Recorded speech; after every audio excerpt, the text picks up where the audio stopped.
Heyo, heyo,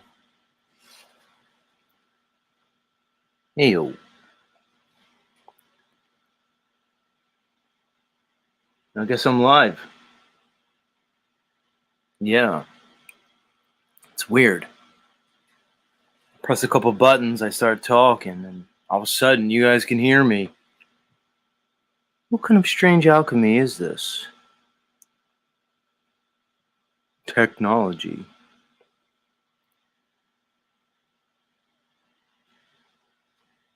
It's kind of like magic. It's a kind of magic.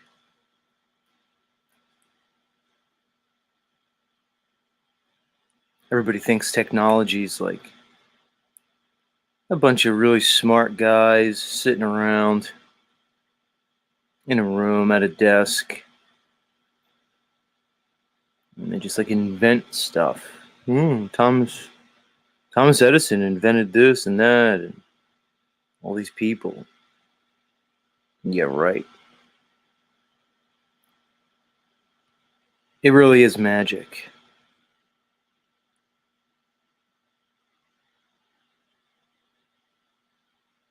Like, what do you know? You lost it. What do you mean it's magic? I mean, it's magic. I mean, if you're doing like dark occult ritualistic practices, you're basically summoning demons and they're giving you the technology. Well, what else would you call it other than magic?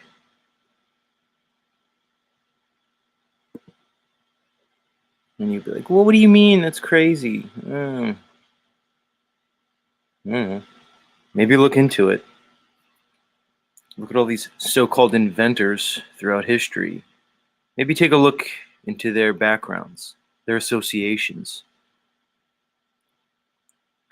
Theosophical Society, anyone?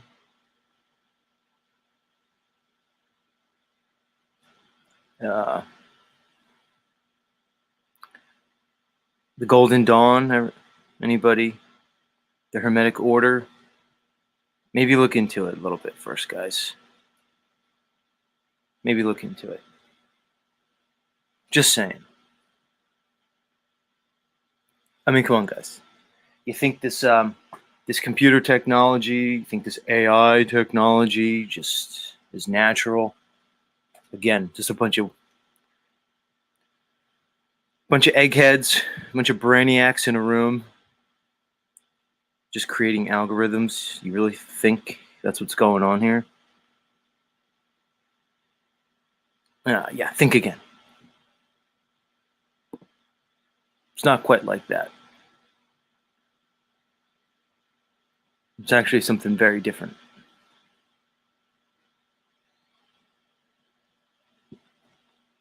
Which I guess like is kind of cool. You know, like me in high school, college, I was busy studying. Like in college, like when I decided to get serious, I'm gonna go get my doctorate. And boy, I was in the library every night. Closing the library would close at midnight, and I'd be there, basically closing the library down. Not getting laid. I mean, I was getting laid, but like, not like, you know, not in any real way. Not the way I should have been. Put it that way. No, I was closing the library down. What did I know? I thought I had to really like study, learn something. No, I just needed to be doing like blood, sex, magic rituals. Apparently, that's the way to do it. I was doing it the hard way, trying to learn. I should have just been doing some like OTO stuff. Where were you guys back then? I know a lot of like people who are into like magic and rituals now, but not back then. Like I didn't know Axis Rat Blood back then. He could have maybe taught me something. No, I was studying. Meanwhile, I just should have been like doing sex rituals, having demons give me the answers to all my exams. That would have been probably easier and more fun. I don't know. What do I know? Probably comes with some kind of consequence, but who really cares about that part?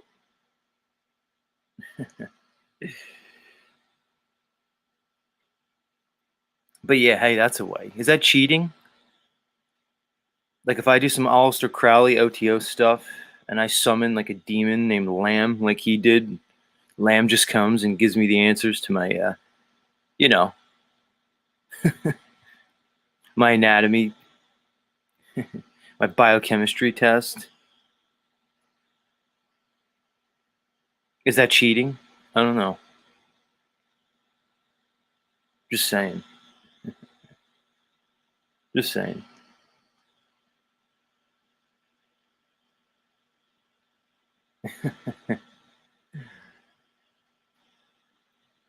Much love, though, guys. Much love. Let's get this thing going. Let's get it rocking and rolling. I do my opening. See who's here. I check out the chat. I see all your lovely faces smiling at me. Let's do it. Howdy. All right, guys. Good morning, everybody. Grand rising and grand approach. Welcome back to Z Show, my show. That's my name in the corner. It's a letter and it's also a name. It's me, Z. It stands for Zetetic Warrior. That's my channel. I know it's a goofy name, but it was my YouTube handle for a long time, so we're sticking with it. I go like this sometimes, guys. They're going to screenshot this. Go ahead, Smith W. There you go. It's just me going like this. I'm not really throwing up the 666 sign. But I'll let you all run with that. Hey, it's fun. We'll go with it. Oh, Z talked about Aleister Crowley and the OTO. And the Hermetic Order of the Golden Dawn. The Theosophical Society. Madame Blavatsky. And then he threw up the 666s, both hands. We know what he's about. Like Liberator of Self says, dark on your mind, Z. Maybe it's on your mind. Jackie's laughing. You know, just saying. 666. I didn't finish my opening. Yeah, Z Show, my show. And then what's the part? Oh, and then we're broadcasting live all around the level horizontal realm. Boom.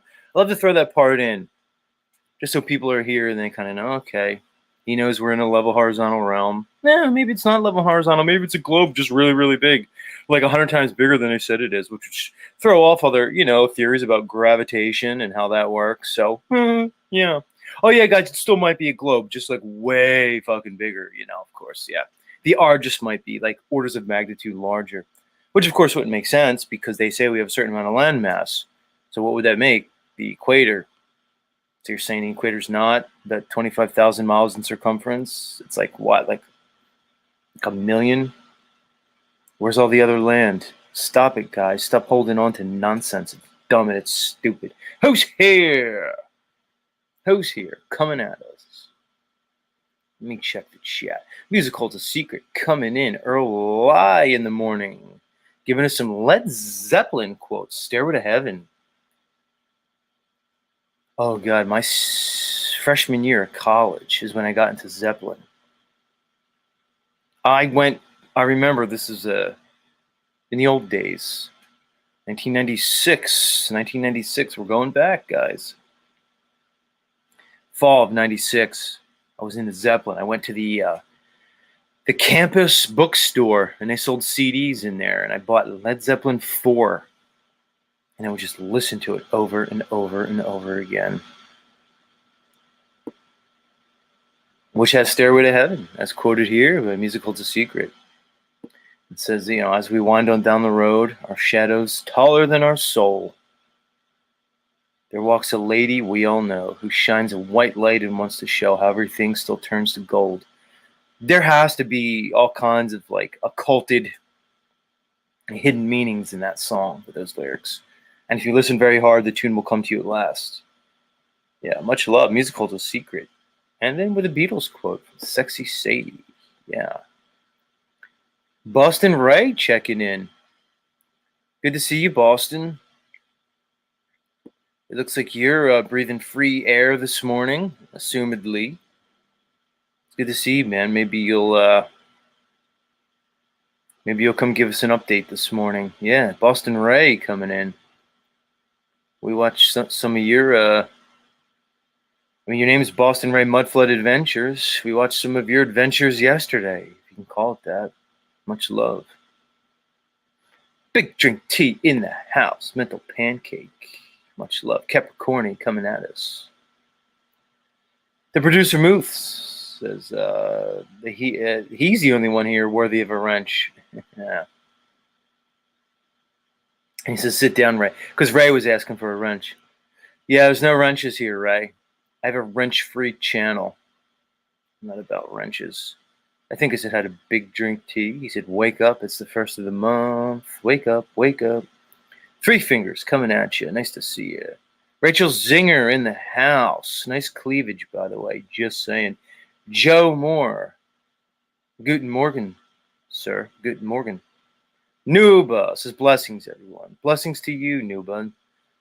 Coming at us from the land down under. Down under a what? I don't know. I didn't make it up. Steph Davis, our resident meltologist in the house. Good to see your shining face. Divine Spirit 313, Heidi in the house. Somewhere in time, hi, lovely lady. Good to see you. Commercial sound and video, yes, yes. Liberator of self, nice. If you're going to liberate anybody, it should be yourself, at least first. At least first. Liberator self says 21-minute wait for the man, LOL.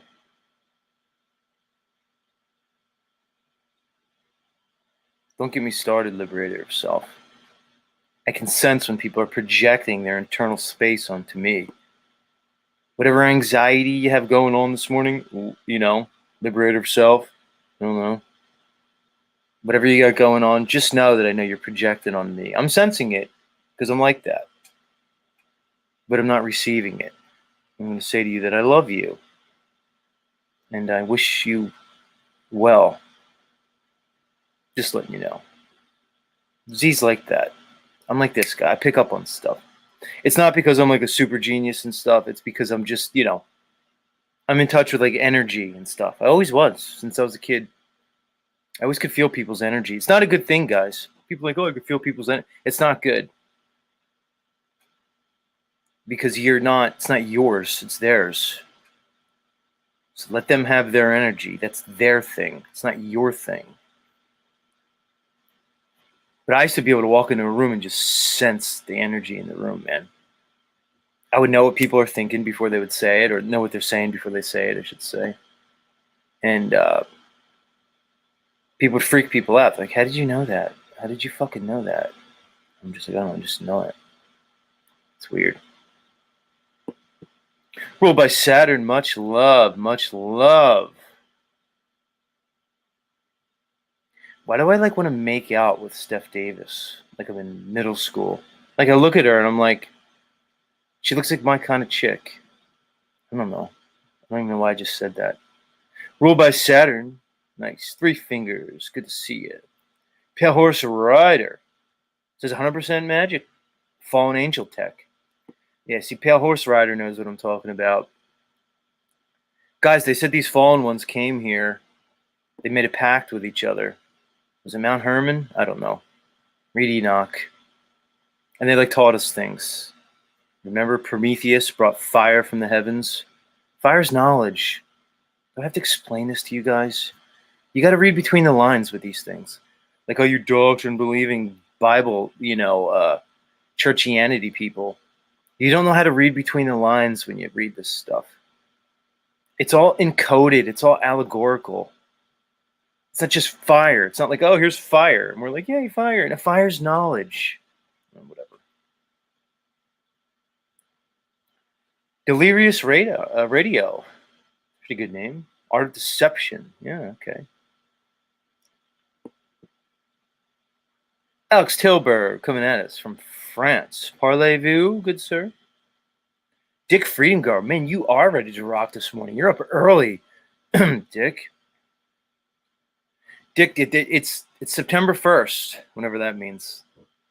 I'm gonna go back and study time, how it really is, like by the moons, and I'm gonna stop calling the months by like the names they gave us, which are basically just numbers. September, sept, October, oct, and I know they don't match up.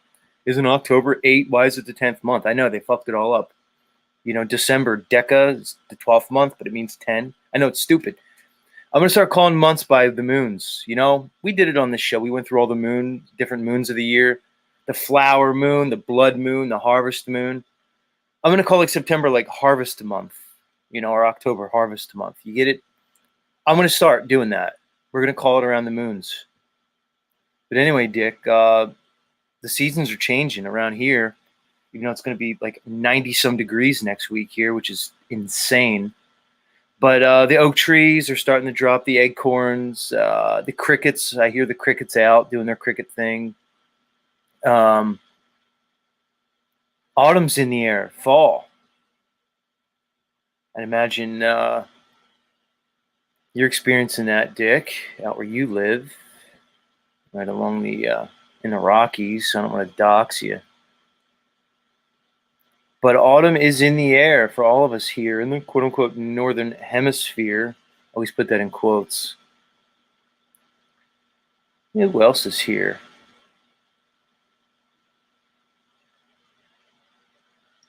Jackie Fox, much love, much love. Calvin Moss, music. Greetings to you, Calvin. Yes. Mr. Pizer in the house. Mr. Pie says, hola, hola back. Ryan Johnson, much love back to you. Liberative Self says, explain anyone how a sun, a burning ball of fire in a vacuum of space. I'd like to hear that explanation too, Liberative Self. I've been wondering and waiting for somebody to explain that. How gas can consolidate in a vacuum and then burn. It's weird. Weird. Truth hurts TV. Truth does hurts. Open your eye, connect dots with a picture of your eye. It says, good morning from Chicagoland. Good morning. Illuminati much? Much love. Open your eye, connect dots. That's right. I like your name because people don't want to connect the dots. It's called logic, guys. It's called sequela. One thing leads to another. Yeah. What's the matter, Nuba? Nuba says, thanks, brother, Zetetic Warrior. In need of all the blessings I can get at the moment. Well, Nuba, I would just say many blessings to you. And everybody, encouraging you to send your blessings, your well wishes, and your good thoughts to our friend Nuba, existing in the land down under. Well, hopefully you're well, Nuba. That was very cryptic.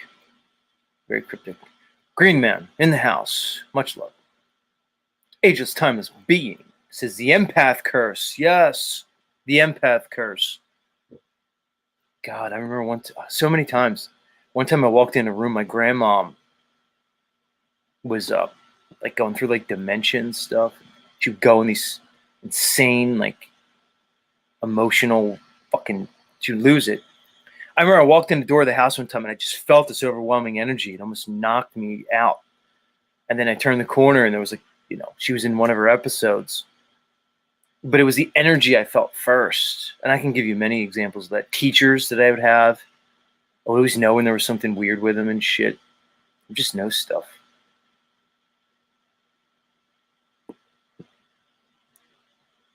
That's kind of how I got here. Down the road I'm on. Guys, I would have these supernatural experiences very young. These weird synchronicities that would happen to me. And then I got on a point where I was like, I got to figure this out. Like, I just got to figure out what this is, what this reality is. And now here I am.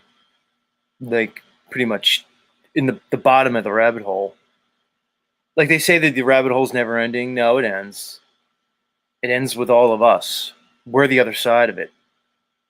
We're like beyond like the Mad Hatter's Tea Party at this point. Like the Mad Hatter has nothing on us. at all. Like, I mean, come on, we have Axis Rat Blood here. The Mad Hatter, Axis, literally has nothing on you, dude. You have him beat. Like Alice, if she came across Axis Rat Blood, even after encountering the fucking Mad Hatter, that dumbass White Rabbit, the crazy Queen of Hearts, even after all that, even after like battling the fucking Jabberwocky, she'd probably run away screaming if she came face to face with Mr. Axis Rat Blood. But here I am with you, Axis. Go fucking figure. Weird world. Weird world. Bane Bear in the house. What's up to you, good sir? Roper Overbearing in the house. Our banjo playing friend from the deep south. Dick Freedom Girl says the temps just started dropping here. Yeah, I thought that was going to happen here. And they did, man. Dick, yesterday was beautiful. It's like 76 degrees. Whatever the hurricane's going on south of me just sucked all the fucking humidity and clouds elsewhere. And it was just gorgeous. There was just spraying in the sky. But it's good. Temps going back up here, which is disconcerting for me. Yeah. Rachel Zinger saying the moon is like a female, same 28 to 30 day cycle. You said it. You said it.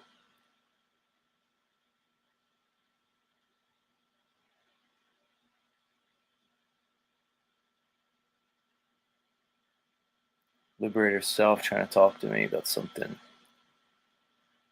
Bearsworth says it's going to snow and be gay soon. Everything's gay to a bear. How are you, Bearsworth? Bearsworth, you might want to, investigate the gay lifestyle. It might be like we've seen your life, Bearsworth. We've kind of seen the state of your. Am I going to go here with you, Bearsworth? I'm sorry, I have to. I just have to do stuff sometimes, guys. We've seen your lifestyle, Bearsworth. Like seeing what you're going through and like the stress and anxiety that must be your day to day, good sir. Going gay might not be your worst option. I don't know if the Bears would still accept you. You are an Owen Benjamin Bear. Could you be gay and be a bear? I don't know. Just saying, man. You might want to look into it. Oh my God. Much love, Bearsworth. Come talk to us soon. We need a Bearsworth update. We need a Bearsworth update. And you don't have to get wasted before you come up. You could just hit the button and talk to us. All right. I'll stop. I bet Bane Bear's laughing at that one.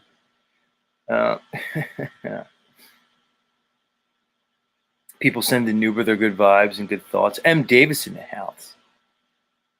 Says, that's so Raven. It's the future I can see.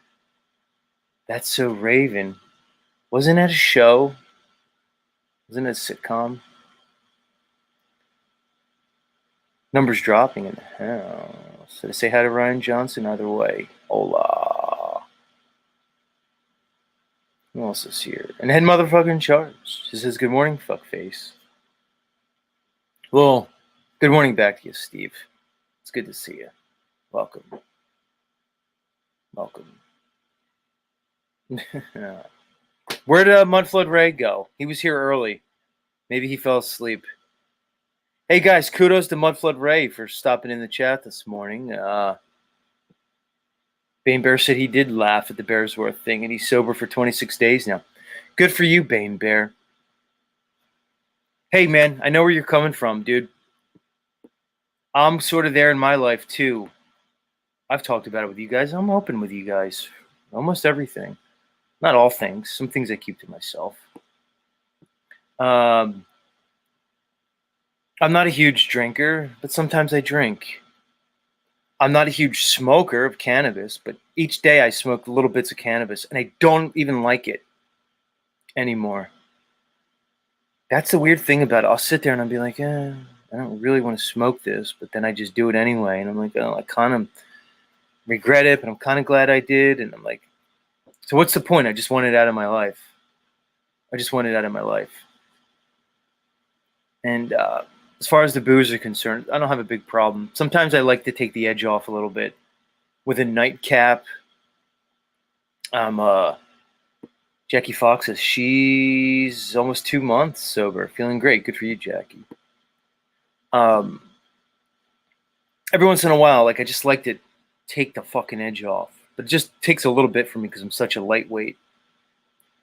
So I'm like one of these guys. Yeah, Alex Tilburg says he's the same. Like I'm Italian, and my favorite like liqueur, like I'm like this guy. I like a liqueur at the end of the night. It helps your throat. So I'm Italian. I like amaretto. If anybody knows what that is, it's like an almond type of drink, like a liqueur. Di Serono is the one I like, and I like to just sip on like a liqueur or even a rum. Like I'll pour like a nice rum. I used to work in a rum bar when I was young, so I got acquainted with rums. I do well with them, and I'll sip on it just a little bit. It's almost medicinal for me. Yeah, Tilburg knows what I'm talking about. He says, yeah, he's French. He knows. So I like that kind of stuff. You know, occasion I like beer sometimes when I eat a meal if I'm in the right mood.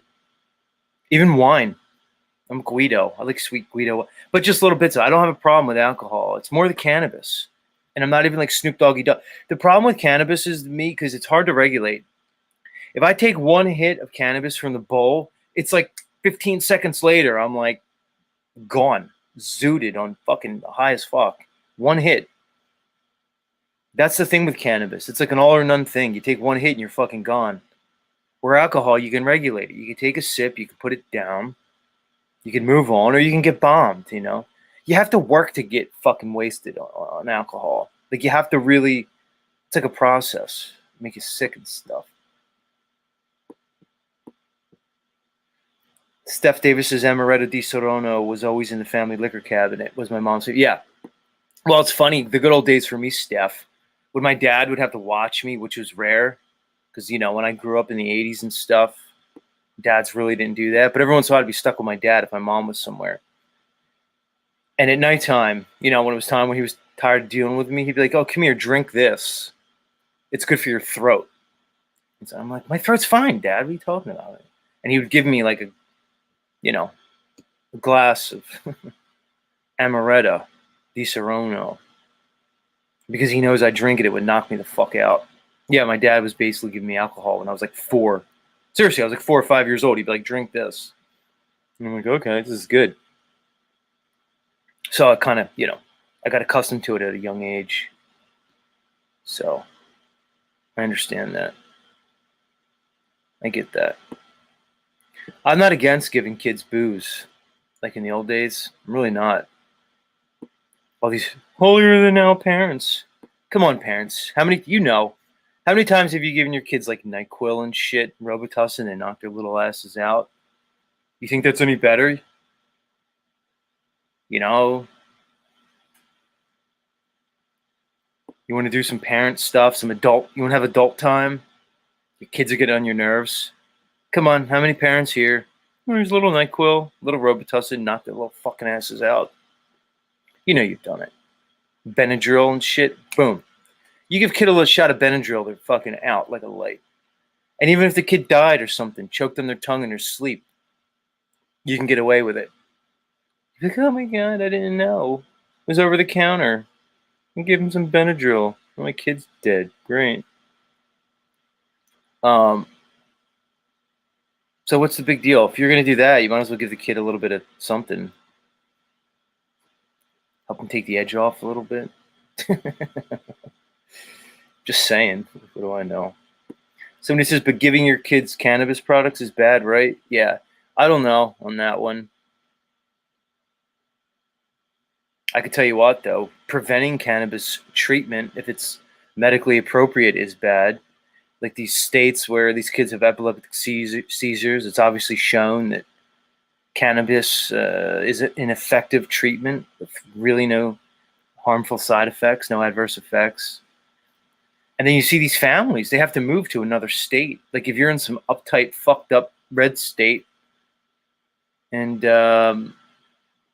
your kid needs cannabis to help with their seizures or some other medical issue, health issue, and these parents, they have to move and stuff or just break the law. Yeah.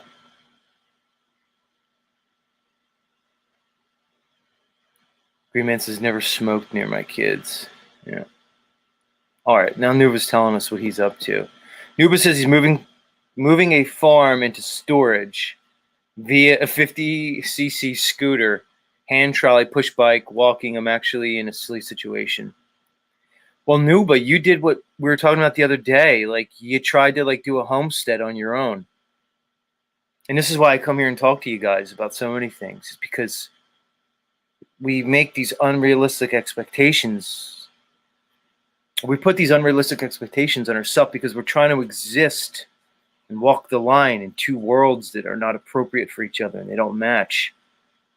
Yeah, Nuba, a homestead's great, but not when you're by yourself. Not when you don't have a family, a community, a village. You had no business trying to start a homestead on your own if you have your equipment is a 50cc scooter, a fucking hand trolley, and a push bike. And I'm not telling you anything you don't know. I'm just making a point, dude. Because we all want to be super truthers. People say, Z, I could be vegan. I'll just grow all my own organic food. Go ahead, you go do that by yourself. Guys, agrarian cultures and farming cultures existed amongst a family dynamic and a communal dynamic. You get it? Not a society. If you want to do that in a society, you're talking about agro-business. You're talking about government funds. You're talking about government loans, subsidies. You're talking about paperwork. You're talking about all kinds of stuff, guys. But we try to do it. We're trying to like exist in their world, but with our mindsets. It doesn't work like that. So poor Nuba was probably like shamed in his truther mind into like, oh, I'm going to start a homestead. And there's Nuba out there in goofy Australia trying to start a homestead. Meanwhile, there's lockdowns and stuff. He probably can't even go into town and get supplies, without submitting to medical tyranny. I mean, I'm just assuming Nuba, but and then we all have to have these unrealistic, I wanted to talk about this morning too. The expectations that we place on ourselves, unrealistic often. They're not in line typically with reality, the day to day.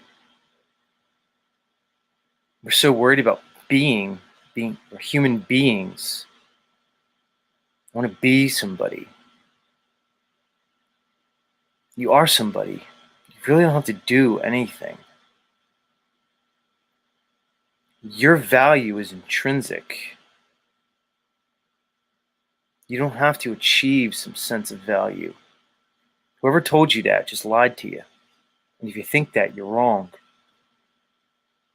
That's a trick. They're telling you that. They're telling you you need to achieve something. That's something they told you because it serves them. You're not serving yourself, I'll tell you that. Smith W's here. Let's see what kind of mood Smith W's in this morning.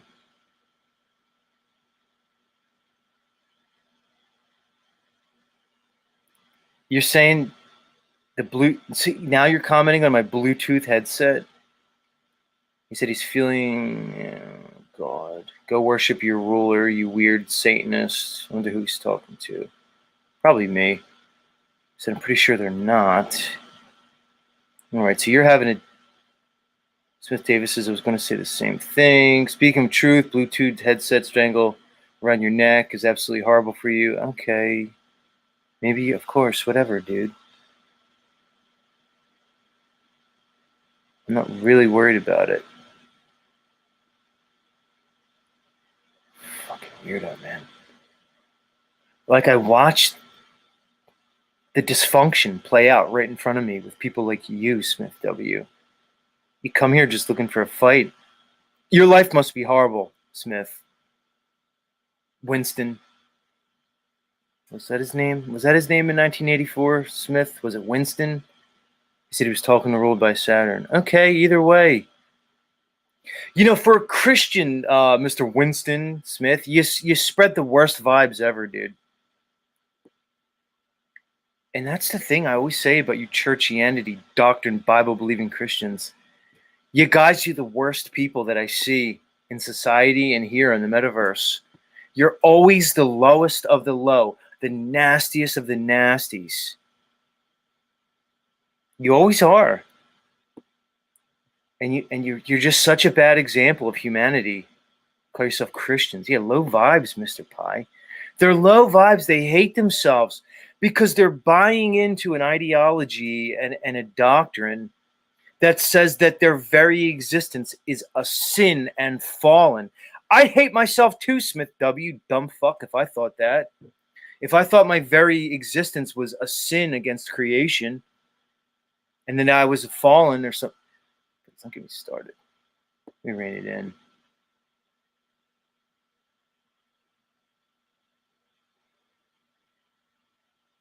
Okay, whatever.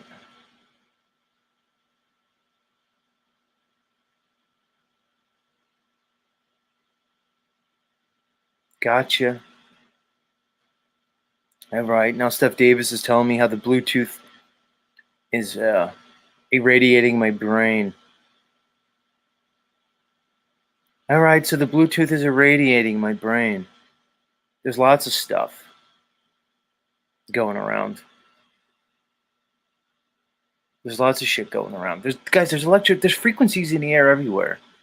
This Bluetooth headset is not. There's a Wi-Fi router right behind me, probably blasting more frequencies. There's a cell phone tower like a half a mile away, guys.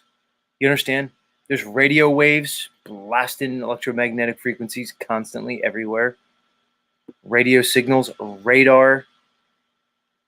There's an Air Force base like 30 miles away from me with this huge radar. Okay, yeah, there's a Bluetooth. Guys, Bluetooth is radio frequency, right? The same radio that's in the air. Everybody, whatever. I can't sit here and teach you guys everything. I just can't do that. It's too much for me.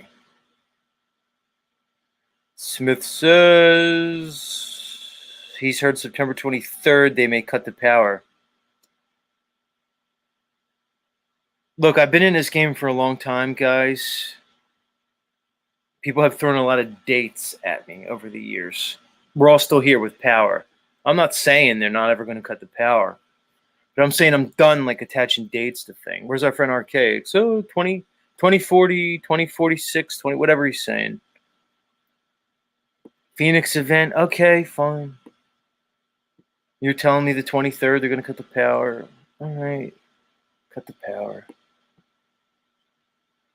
Smith says, what are the vibes you want me to come with? Cupcakes and rainbows and hugs? I'm telling everyone the truth. There's an impending doom coming to America. Impending doom, Smith W. says. So that's what you want me to do, Smith? You want me to come on every morning and fucking promote fear, doom and gloom, and fear porn for my audience? I don't do that here. I'd rather not, if you want to know the truth. Why do they want to kill off all their cattle slaves? Why would they want to do that? We seem pretty important to their little fucking plan, their little operation they're doing here. Why would they want to kill us all off? Oh, you're going to tell me because they got AI now. They don't need us. So, right. I heard this story again. Smith, there's nothing you're going to say that's going to be new to me. Just know that. Not from you. You aren't going to say anything that's going to be of value to me. You're just not. Because I know the level you're operating on. You're in a fear space because you hate your fucking life. Your wife hates you. Your kids hate you because they see you're in the early stages of schizophrenia, if not full-fledged. Your life is fucking horrible and you project it onto me over and over and over again. I'm just telling the truth. There's an impending doom coming to America. Okay, so that's what I'm going to do. I'm going to make it the Smith W channel where I just come on every morning and then make people be fucking scared and shit themselves every day. I'll do like all these other so-called truthers do for clicks, clickbait and stuff.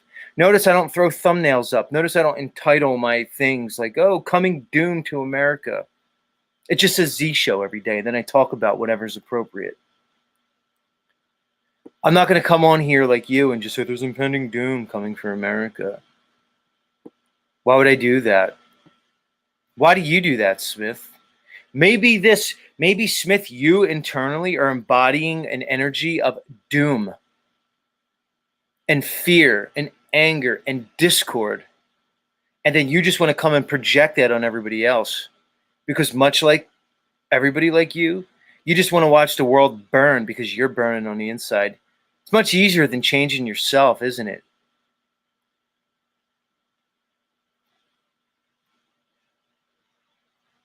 Nubis says he was on a military base in the middle of nowhere when the lockdowns came. No, I'm not being a hater today, Smith. I'm just not going to be the doom and gloomer that you apparently think I should be. No, I don't call myself a Christian, you idiot. I would never do that. It's insane. Because then people would think I'm like you. So if I say I'm a Christian, Smith, then people are going to be like, they're going to put me in your category, insane person. He said, I posted you some comments yesterday on your video. I said, I'd love to come on your channel sometimes, but I'm not willing to go on the panel with other people. I'm not doing the backstage thing. Okay, Smith. So you want to be treated special. Smith, I backstage like... You're fucking dumb. You're an idiot. He says he hates the controllers, and he hates what I know what's going to happen. I thought you're a Christian. Isn't like the number one tenet of Christianity, Smith, to love your enemies? But you say you hate your enemies. So which is it? Which is it, Smith W? I just really want to know. See, I love pinning people into their doctrine and dogma because all dogma can be shown to be, illogical and unreasonable on its face. So let me ask you, dude, as you admonish me for not classifying myself as a Christian, which you obviously do, you're a Christian, right? But you say, I quote, you hate the controllers. Enough said, idiot.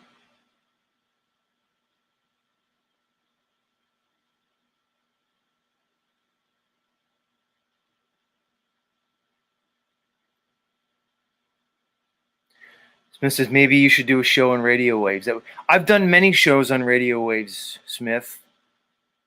I've talked about electromagnetism and electromagnetic energy a lot. Maybe you don't know that radio waves are just electromagnetic energy.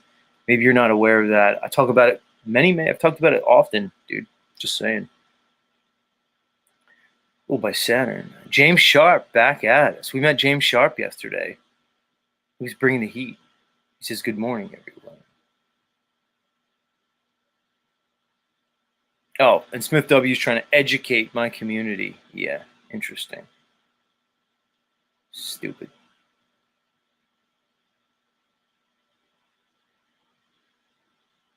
Why am I paying attention to you, Smith?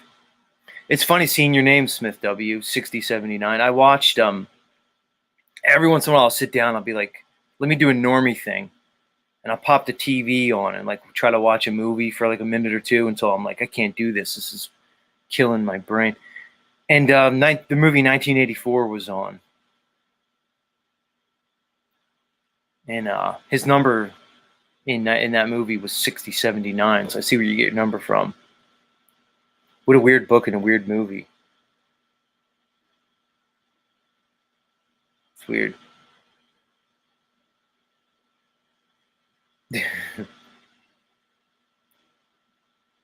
Ooh, Mateo says, I met a beautiful... I'm going to put this on the screen, Mateo. He says, I met a beautiful Southern belle from Virginia yesterday. He said, get in a better mood. It's early. Well, maybe if I met a beautiful Southern belle from Virginia, Mateo, I'd be in a better mood too. You're usually miserable, Mateo. I could see you waking up this morning with like fantasies with your new Southern belle from Virginia. Oh, good for you, Mateo. Many blessings.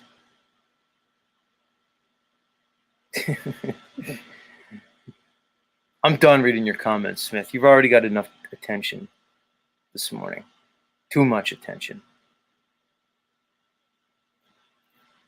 He says that...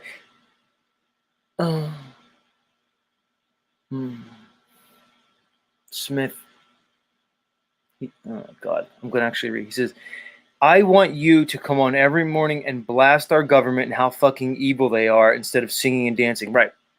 So you want me to do something, Smith. You want me to do the Smith W show on the Z show. That's what you want? So you want me to come on and talk about the fake government. I don't believe in governments. All right, I'm going to try to calm down. Hold on. I need to rebalance. I need to focus. Because now I'm resonating. Remember, we're talking about the empath. Now I'm resonating on Smith W's insane energies. He tells me I need to come on and talk about the government. The level of entitlement from you people is off the fucking charts. I'm going to sing even more now, Smith W, as you don't want me to come on and sing and dance, you fucking idiot moron.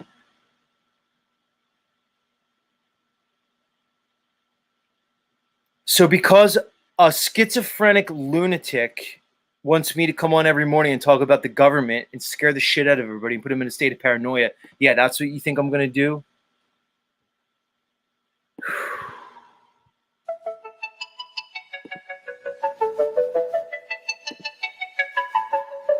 Butterfly in the sky, I can go twice as high. Take a look, it's in a book, a reading rainbow. I can go anywhere, friends to know and ways to grow, a reading rainbow. I can be anything.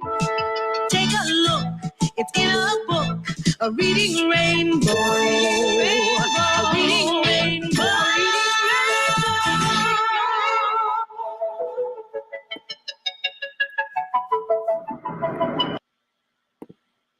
All right, I'm done with you, Smith. I'm blocking Smith. Bye, Smith. He said I actually find a lot of his stuff pretty. Bye, Smith. You're gone. Hide user from channel. I might let you out at some point, Smith. So yeah, maybe you come in with a sock account, but I just can't. You're spamming my chat. You're insane. I'm done with you this morning, dude. I'm done with you. I'll drop the invite in, Smith. If you want to talk more on my channel, you're gonna have to do it on panel. Links in the chat, idiot. You're done. You're done in my chat. I'm just tired of you. You're spamming my chat. You won't shut the fuck up. You're completely schizophrenic, which makes me feel bad for you. I do empathize with that. But you're not going to do this. You're not going to come on here and say, here's your last thing. Because they don't need us. That's why they want to kill us off. And we're not as enslaved as the rest of the world. And they'll use the slaves in Africa and China and elsewhere. So that's what you want me to do? You want me to, quote unquote, come on here every morning, blast the government, and talk about how they're enslaving everybody and we're all going to die? That's the message you want? Nah, you're done. Like I said, you can come up, fuckface, but you're done in my chat, at least for this morning. Too much.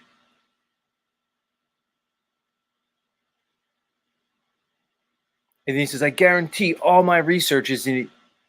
God, there's such a pathology going on with so many people. It's a pathology of consciousness and one of spirit. It's an energetic malady. An energetic malady. Why can't I say that word this morning? Malady. There we go. I'll get over it. It's too much.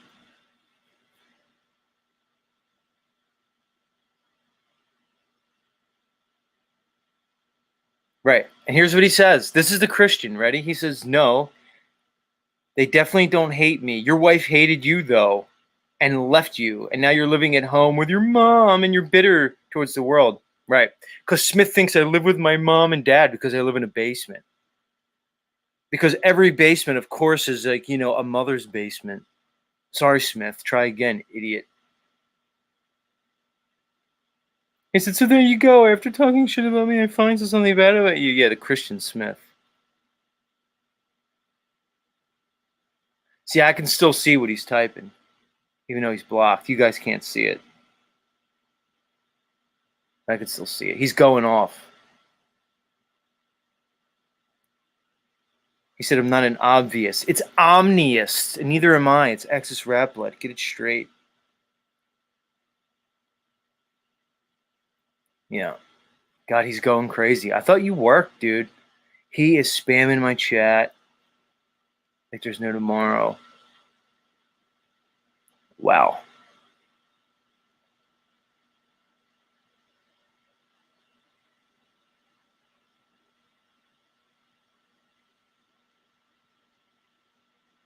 Yeah, you're done, dude.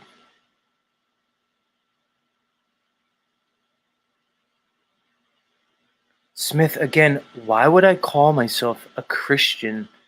Why would I label myself? Why would I call myself anything, dude? Yeah, this guy says, Fruit Kiss research, my research. Smith is just a fear porn pusher. Exactly. It's just fear. Stop it.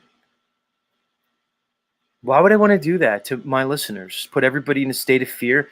I sing and I dance and I make jokes to promote an energy, guys. All right, how do I say this to you guys? I'm not going to even talk to you anymore, Smith. I'll talk to everybody else who maybe has a mind, the ability to think. Guys, not only do we have the ability to be influenced by energy, which, as somebody said earlier, appears to be electromagnetic. They said we live in an electromagnetic realm, or quote unquote universe. You are energetic. Your very beingness, your nature is energetic. It's electric and electromagnetic. You're an electrical being. You can measure the electrical energy of your body with amplitrodes, which are basically electrodes that amplify the electrical voltage of your body. You can measure it. That's what an EEG is. That's which is called an electroencephalogram. That's what an EKG is, which is an electrocardiogram. You're measuring the electrical energy of your body. Now, in those cases, you're measuring the electrical energy produced by your neurons, which is chemical electrical energy, which is based on a particular chemical environment that involves anions and cations, which are ionized potassium and sodium. They each have a particular ionic charge. One's positive, one's negative.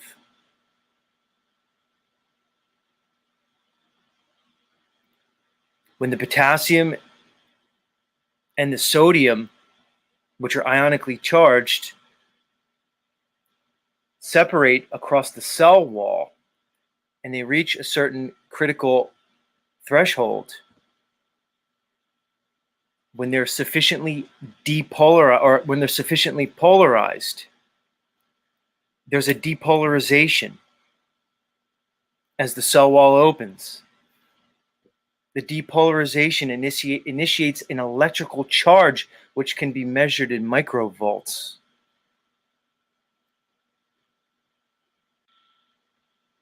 Your body is electrical. You are an electrical being from your very essence. The very metaphysics of this world appear to be electromagnetic in nature. That's at least the only demonstrable force that's given to us. As such, as an electrical being existing in an electrical reality, you can receive electrical energy and be influenced by it. Electromagnetic energy, the radio waves,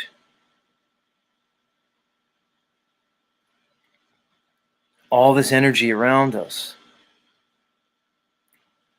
However, as such, you have the ability to produce your own electromagnetic energy and frequency. Some may call it a vibe. So we're not just passive receivers of this energy. We can produce it ourselves. We can transmit it. In engineering, there's a device called a transceiver. You understand? Because not only can you receive this energy, you can transmit it, just like a transceiver. It's one and the same. If you have the ability to be affected by the energy, you have the ability to transmit it. You can't have one phenomena without the other. They go together. What are you going to choose?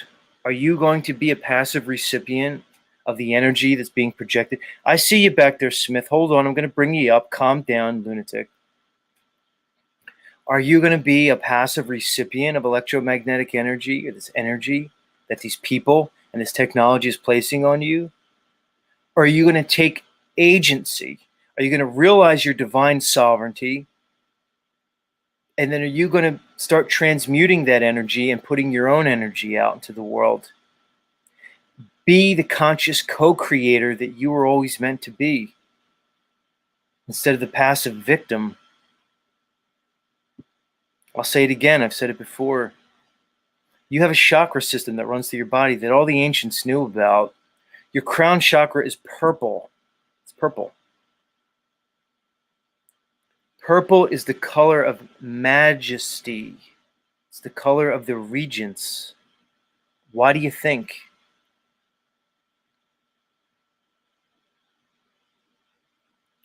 The kings and queens of the realm wear purple. They wear crowns upon their head. What's he saying? What I'm saying is you have a purple crown of light that sits upon your head. All of us have it. It means you are divine. You are sovereign.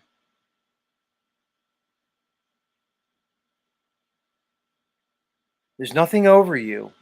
There's no authority that has rule or control over you.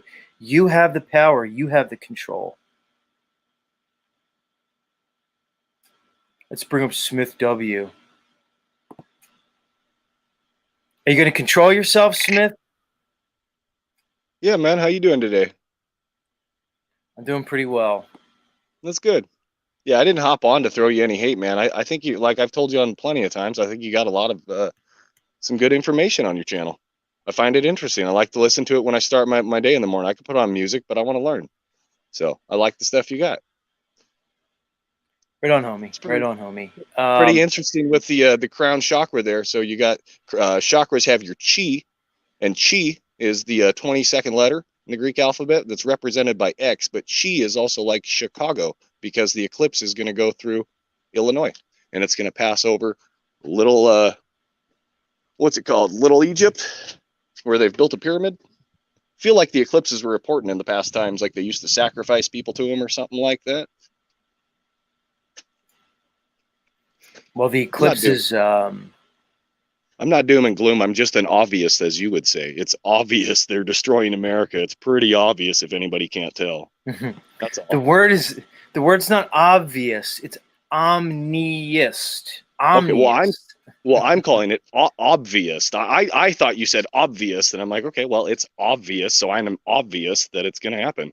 Right. And I'm not an omniist. That's our friend Mr. Axis Ratblood. He's the omniist, not me. Okay, yeah, I don't. All right. Look, I don't want to Oh rag fuck! on Here you, we dude, go, but Mr. Pie. He's not talking weed and cupcake and rainbows. Fucking go do some shrooms, bud. Fuck. Is it okay to do big kid talk sometimes? I don't have a This theme fucking guy. song. I don't have a theme song for you, Smith. I don't know what to play for you. You're just so fucking whack. You could play Forever Young with Jay-Z and whatever, and you could just loop the part. Are you going to drop the bomb or not? Not that I believe in atomic bombs, but maybe they'll just drop the gay bomb on America because Well, it was cute for us to plan.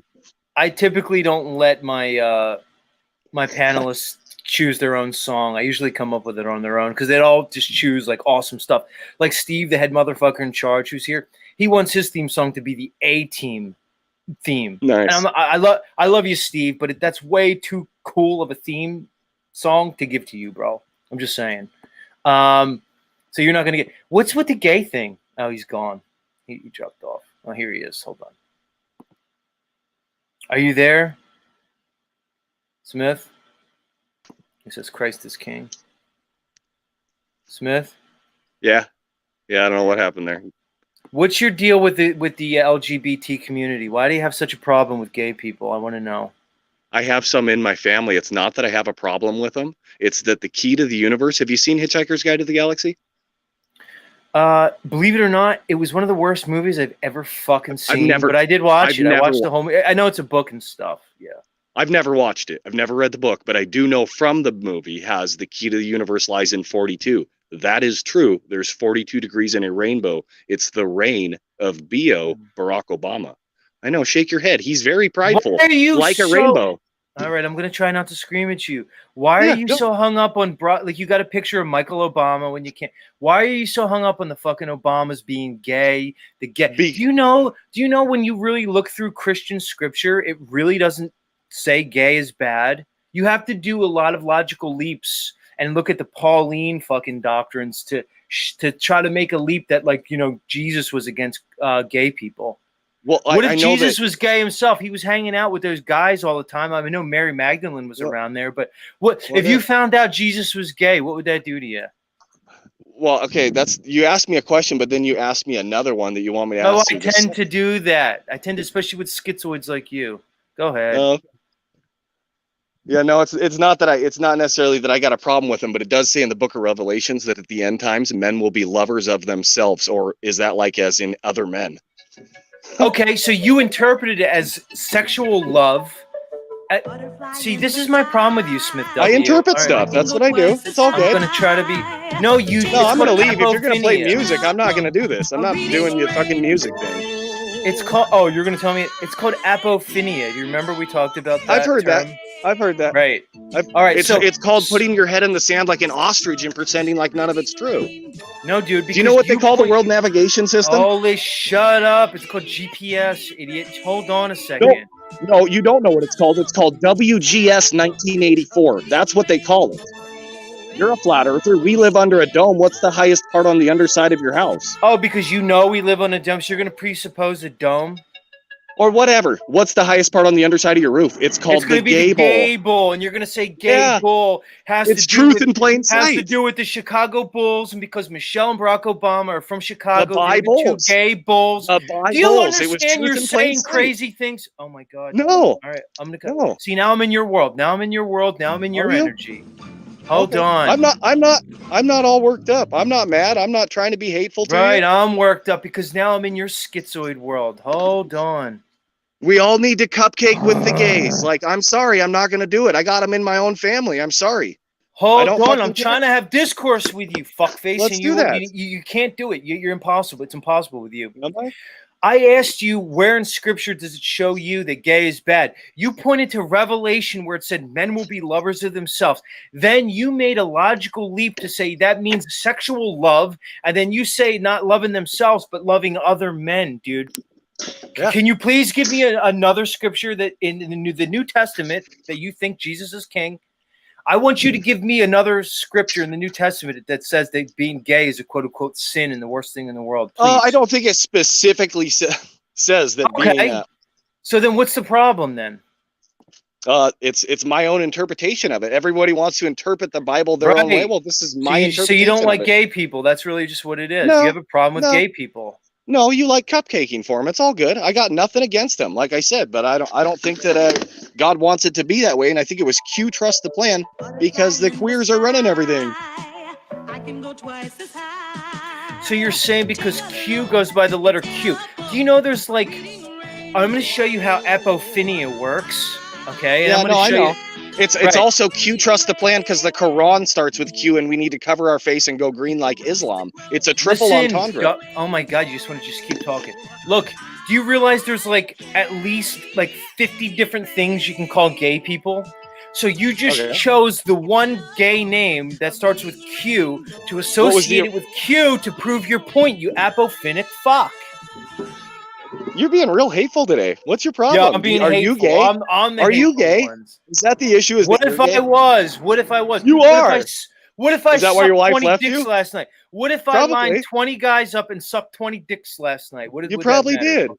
You probably did. What's your issue? What would that matter? What would that matter if I did? It'd be all good. Smith is delusional. I've seen Joe Moore have some nicer things to say to me. Go ahead and follow your God's rule, your rule of law and of men. No one else follows it. Who gives a fuck? I follow the rule of God. Let's crank that music. Z's gay. supposed to, bro. You haven't listened to the whole thing. I'm not doing this. I'm not listening to your gay ass music. And ways to go. Reading He is a homo. Smith, what if one of your kids came out to He you? can suck everything. Smith, what if your son in a couple years when he's old enough came to Thanksgiving dinner and he brought his boyfriend? What would you do then? How would that work out for you? What would you kick do? him out, but I don't have a son, but I'd kick him out. You'd kick your son out. So you would basically destroy your son's life, spite yourself because your son's gay. Really? That's what you would do? Yeah, but my son wouldn't be gay because I've raised him better than that, but I don't have a son. So okay, so your son wouldn't be gay. Gotcha. Yeah. Nope. Smith, when you get divorced, are you gonna come talk to me a little bit different? You gonna come a little bit more humble with your hat in your hand, or what? No, I'm not getting divorced though. Oh, really? You think that's in your hands? You think you could really decide that? Well, I think it's between me and my wife. So no, it's not. It's between her. All she has to do is say, "I want a divorce." There's nothing you can do about it. You understand that, right? Yeah, but I keep her happy, bro. That's why I'm at work really? all the time. Why? Because you put your tongue on her little clit. You put your tongue down there. Is that how you keep her happy? No, I don't do that. I don't really do that. I used to. I'm not against it. I don't do that. Baird, you drop dead. I like the homos. Be nice to them. That's what half this community is. It's the fake truth community where the earth's flat, but God's not real. So how'd we get here again then? No, it's just you want to tell everybody what God is. You just want to tell everybody what God is. You want to say, I know tell us though, if the earth is is flat and we didn't get here by evolution, which I agree with you on that, how did we get here? Satan made us? Is that what you're saying? God, Satan? Is that your whole thing? No, what I'm saying is you're just going to tell us who God is, who just I'm asking you to explain how we got here. You who God is, dude. Well, explain to me how we got here. If you think that I could explain or that you could explain how we got here, dude, you're out of your fucking mind, dude. What's your thought? What's your thought then? If you don't believe in God, what's your thought? What does it matter, dude? I'm just curious on your opinion. You want to talk shit about mine? Let's hear yours. Instead of blasting everybody else's ideas, let's hear what your idea is. Gigi Abby Smith says, "Don't be gay. It's dumb." Gigi, you look Gigi's dope. You look like the biggest bull dyke I've seen since fucking the. Look, she has her head shaved on the side in that picture. She's beautiful in real life. Her hair's grown out. She's a beautiful lady. Honestly, she looked attractive. I mean, honestly, like even that picture makes me really want to like spend time with her. But the reality is, somebody who looks like a bull dyke shouldn't go against gays. Just saying. What's it called again? A bull dyke? And what is it called when they pierce their nose ring and you know they're gay? Oh, a bull ring. It's like I got a bullseye here. I'm right on target. All right, Smith. Jesus spoke in parables. It's a pair of bulls. Truth in plain sight. All right, you always want to put your message out. You don't have a channel. I'm going to give you time. I'm going to give you 2 minutes, 2 full minutes. Nah, I'm not ready. I'm at work. Oh, I presented some of it. And so your community's not open to it. My community, right? My community. It's not your community. 50% or somebody's else. Whatever, dude. Anyways, yeah, it's your community. You know what I mean? So it's all good. Wow. Get out of here, Smith. I'm done with you. You kicking me out? Are you rage quitting me? I was just about to give you 2 minutes to say whatever you want, and you didn't do it. No. So here's my 2 seconds. I want to hear your opinion on how we got here, since you want to talk shit about my theory. What's your thought? You're a smart guy. Let's hear it. You want me to conjecture on how we're here without evidence? Yeah. Well, how's this? It appears that everything they gave us through science was a complete lie. Yes. It appears as though we live in a creation, and the Earth is the center of that creation. Somebody so to me, that implies a creator. Yes. Right? All right. Yep. Well, to me, that's good enough. I don't really need to go beyond that if you want to know the truth. Okay. To me, the creator is evident. But you're going to take the next step, and you're going to try to tell me you know who the creator is. You're going to tell me the Bible says it's Yahweh, and he's the creator, and he's God, and I should worship that blood. I should worship that bloodthirsty motherfucker who basically just wants to kill everything in his way. What? I'm not going to do that. I'm actually just going to listen to you. But one thing I do hear a lot that people are like, well, and all this, he's bloodthirsty. Well, it's Old Testament, Old Covenant, New Testament. Does that make sense? Right. Okay. So you say he left all the blood and stuff in the Old Testament, but it kind of seems like he just upped his game, because he went from like killing like goats and stuff to his only begotten son. He kind of upped his game, dude. That's all I'm saying. What do you know? Get out of here. I'm done with you. He went from killing goats to his only begotten. Yeah, exactly. Fucking dummy. I tried to give him 2 minutes to espouse his shit, and he just wanted to keep going on and on with me. Reading rainbow. I can go anywhere. Friends to know and ways to go. Reading rainbow. It's alright, guys. Feel free to come back, all you different colors on the rainbow. Z doesn't hate you. According to Smith W., God hates you if you're gay. I don't know. It's weird. I think God would have other stuff to worry about, you know? Not like where people... Guys, do you think like regular sex, quote unquote regular sex between men and women is like not gross? You guys want to say gay sex is gross? Kind of it is, but I'll just say all sex is gross. It involves gross things. It involves body fluids and the exchanging of that. It involves smells and tastes and stuff.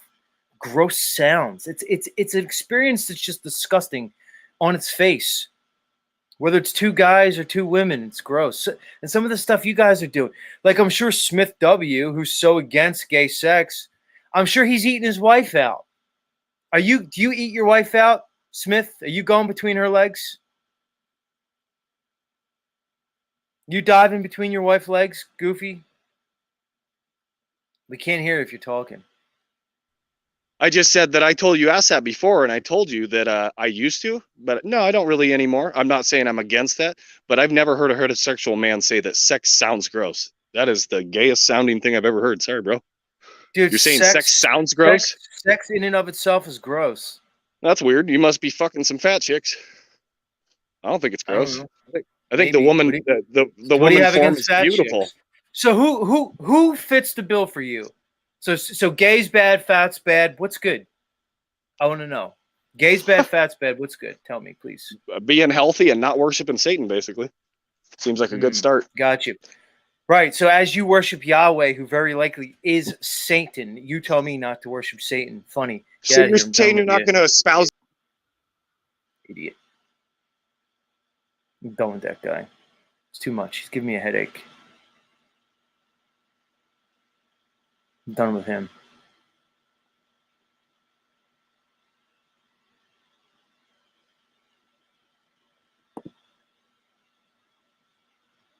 He says he works, but he's constantly here spamming my chat each and every morning. A guy who works. I think he's in construction. I'm not completely sure.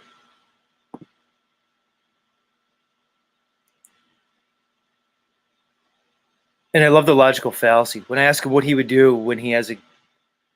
let me see. Let me go back to my logical fallacy. I think it's called a not a true Scotsman fallacy. You guys can look that up. I know it's a weird name because we learned about logical fallacies here in Z Show.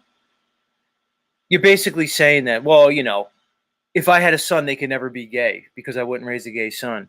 And if they were gay, they wouldn't be my son. Interesting.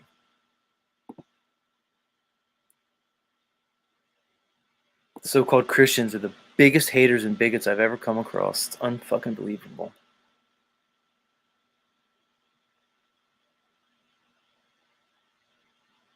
It's actually hilarious. All right, let's listen to some music, and we'll come back with the next segment. Don't go anywhere, guys.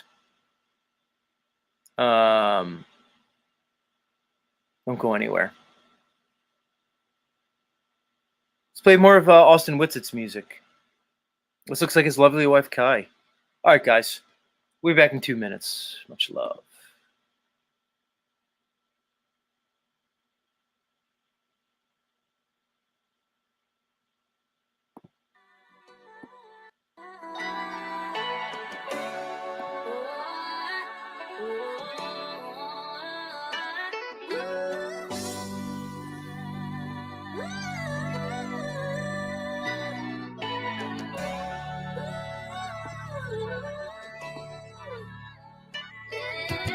Days of days, pseudoscience just a big charade.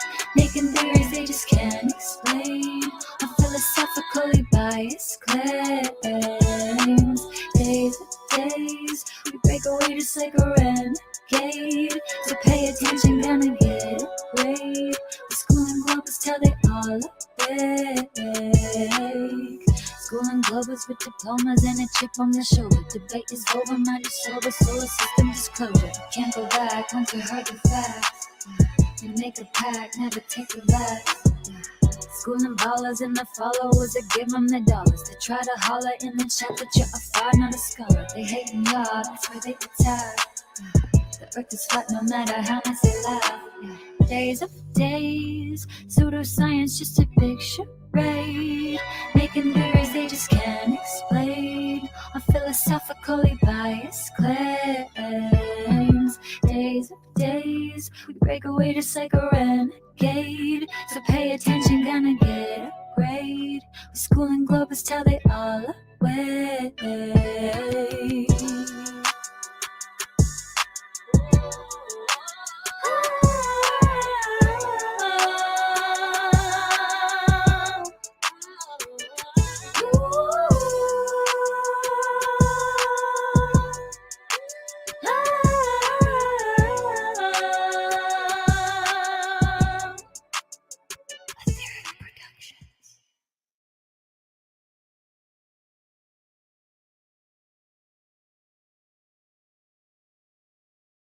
Like, why, when you got one case for All right. That's the lovely Kai. Mrs. Gets It, we can call her. And her beautiful song, Why Would They Lie?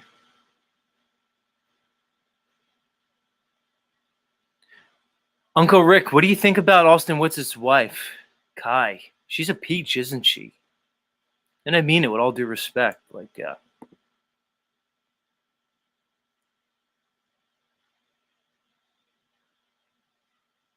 what do you think, Uncle Rick? She's the kind of like, she's the kind of lady you want to look for, guys. Just saying. You know, relationship goals by the Whitsitt family.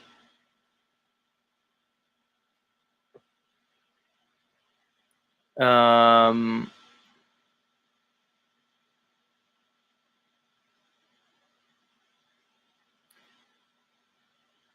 are you guys saying here?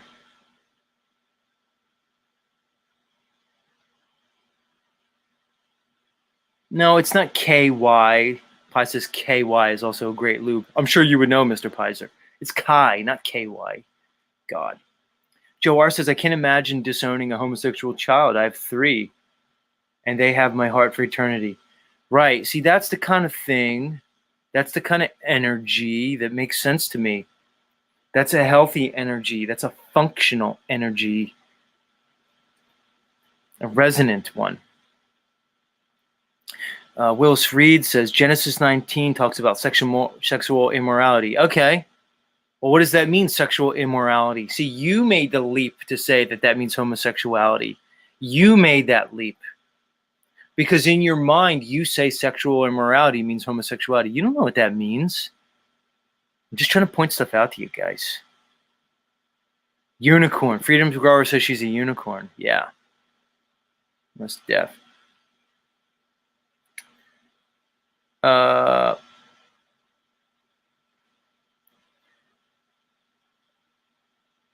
Rilla Sweet says, I see you blocked me on 6079 Smith. You can't actually handle this course. I'm not here to hate, bro.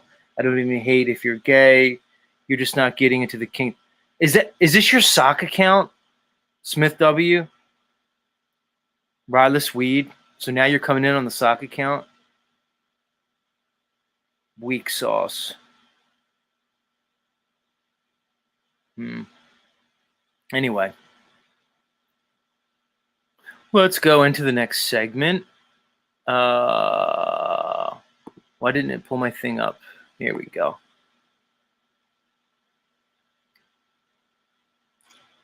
Privacy error. Yeah, come on. I want to see the article.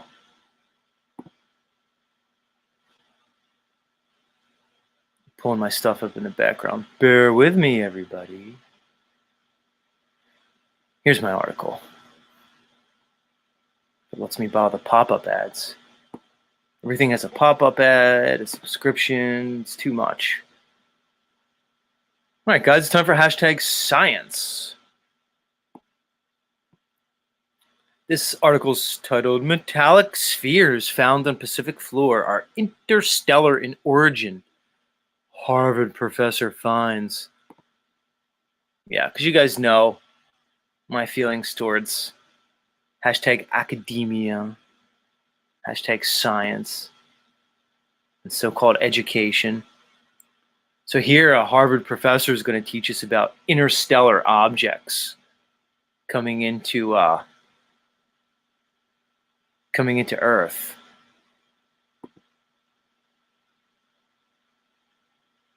So let's talk about it. Where's my music?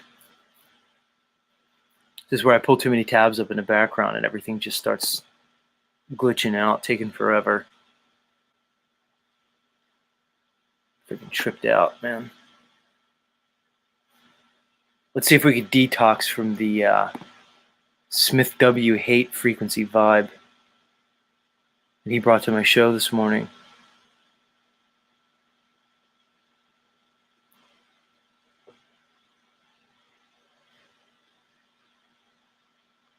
Am I going to have to block your backup account, Smith W? Do I need to do that? I'm doing it. I'm blocking your backup account, Smith, because I think it's you. Now your backup account's going to come with another one, dude?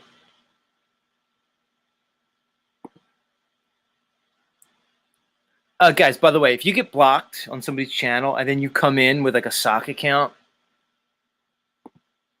how weak can you be? Like it's the weakest thing ever. Anyway, let's go into hashtag science. Let's change up the flavor a little bit. I've indulged your schizophrenia enough this morning, dude. And I should be nice to you because I know it's a condition. I'll try to be nice to you. Like I said, I'll try. All right, let's get this going. Where's my music? It's enough. It's enough.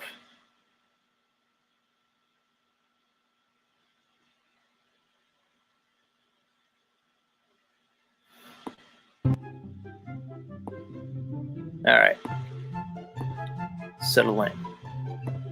Let's talk about, again, this article's from USA Today, guys. Ooh. Talk about mainstream media. Pretty much as mainstream as it gets.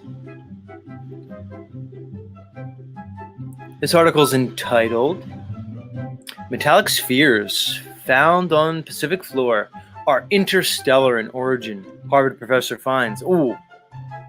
It's got to be true because he's a Harvard professor. I always like to point this out to you guys. The logical fallacies. Appeal to authority. One of the primary ones.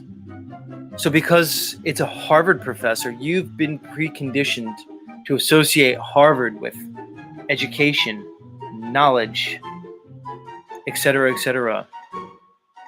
So you're going to hear that a Harvard professor is going to tell you something and you're just supposed to believe it. Let's go into it. Ever since he first learned about the strange meteor falling to Earth, astrophysicist A.V. Loeb, small-hatty, anyway, has been determined to discover whether it was indeed an extraterrestrial artifact that had crashed into the Pacific Ocean. All right, so first they're going to tell you that somebody saw a meteor falling to Earth some years ago. And then they're going to tell you that they went and found it in the ocean. Let's continue. Now the professor and theoretical astrophysicist.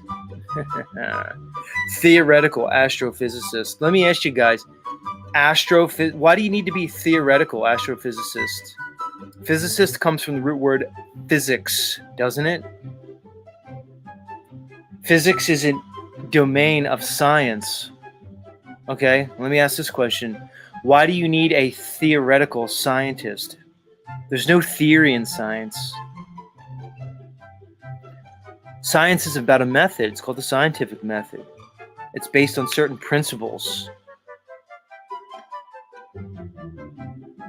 that are empirical. It follows certain logical dictates. There's no theory involved with science. There's no theoretical science, and there should be no theoretical astrophysicists. And even more so, there shouldn't be any professors of theoretical astrophysicists at Harvard University getting paid huge sums of money to fucking promote their bullshit. Let's continue. Now the professor and theoretical astrophysicist at Harvard University says he and a team of scientists are one step closer to making that determination after they retrieved suspected remnants of the meteor in June off the coast of Papua New Guinea. Let's look at the wording here. Years ago, there was some kind of meteor that fell in the Pacific, and they retrieved suspected remnants of that meteor in the bottom of the ocean off Papua New Guinea. Yeah, okay, let's continue. On Tuesday, Loeb said in a media release that early analysis suggests that small metallic objects actually are interstellar in origin. Oh, so how many logical and reasonable leaps are we going to make here? You found something in the ocean. You're just going to say it was a meteor that came crashing down years ago that you happened to find. And then you're going to just say that it's, interstellar in origin. Let's continue. The findings may not yet answer the question of whether the metallic spheres are artificial or natural in origin, but Loeb says the team is now confident that what they found is unmatched to any existing alloys in our solar system. So we're going to assume it's from outside of our quote-unquote solar system. Let's continue. See, guys, what I'm trying to say is this goes beyond science. This is what's called pseudoscience. Theoretical science is pseudoscience, which just means theory, non-demonstrable. It goes outside the scientific method, which means it's no science at all. When you delve in the range of pseudoscience, you follow flights of fancy down illogical paths. When you do that, that's how you basically end up in a mindset that can tell you that you live on an impossible spinning space globe, which is pseudoscience, just like this idiot from Harvard. Let's continue. This is a historic discovery because it represents the first time that humans put their hands on materials from a large object that arrived to Earth from outside the solar system. Oh, really? So you found a bunch of metal in the ocean. You're going to say it's a meteor and then give us this narrative. Did the supposed meteor crash in your backyard, Loeb? Did you see it fall from the sky, crash, make a big crater in the ground like Superman when his pod crashed? And then his parents found him? They saw it with their own eyes. Did you? No. You heard there was a meteor. You found some metal in the ocean. Now you're going to say that because it apparently has alloys that we're supposedly not accustomed with, you're going to just say it's from, interstellar origin. Let's continue. I don't want to belabor the point. Loeb wrote Tuesday, where he has been documenting the expedition and resulting studies. Quote, the success of the expedition illustrates the value of taking risks in science despite all odds as an opportunity for discovery of new knowledge. Right? Led by Loeb, the team of scientists and researchers hired by EYOS Expeditions and embarked in June aboard a boat called the Silver Star, bound for Papua New Guinea. Don't be surprised if that name's encoded, Silver Star. That could probably mean so many things. It was north of the country where for 2 weeks the crew financed a $1.5 million enterprise. Charles Hossakin sought to retrieve any remnants they could find from an unusual meteorite they named IM-1 that had crashed into Earth's atmosphere in 2014. That's a long time ago, guys. So you're telling me that 9 years, almost a decade ago, somebody saw a meteor crash, and now here we are this many years later, they found what they're going to tell you is remnants of it. Come on, guys. Please stop. Please stop, guys. Please stop. Let's continue. Data from the meteor recorded by U.S. government sensors went unnoticed for 5 years until Loeb and Sridhar, then an undergraduate student at Harvard, found it in 1915 and published their findings.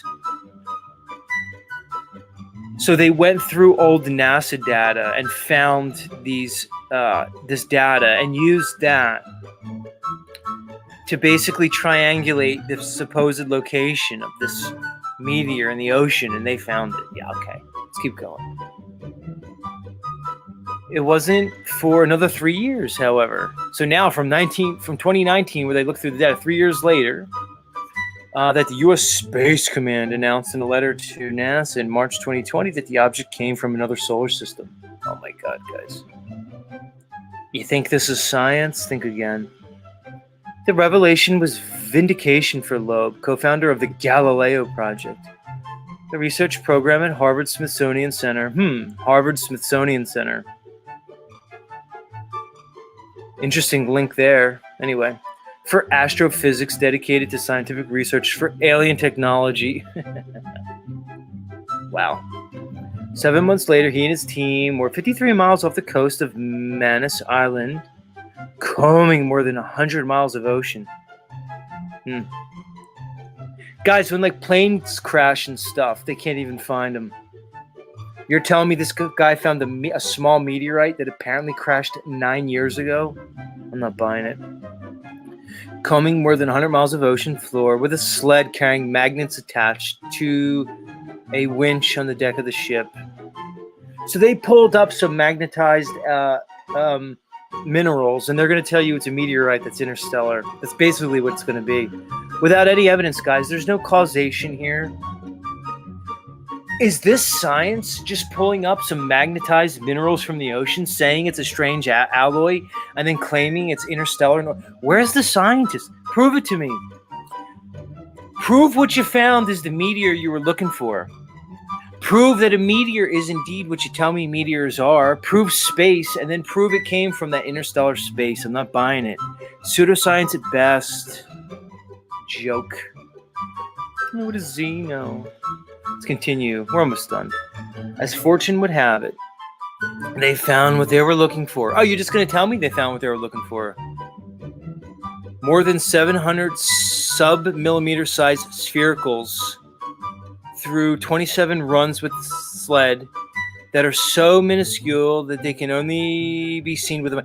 Oh, so they're microscopic. Oh, I thought you guys found like these big spheres.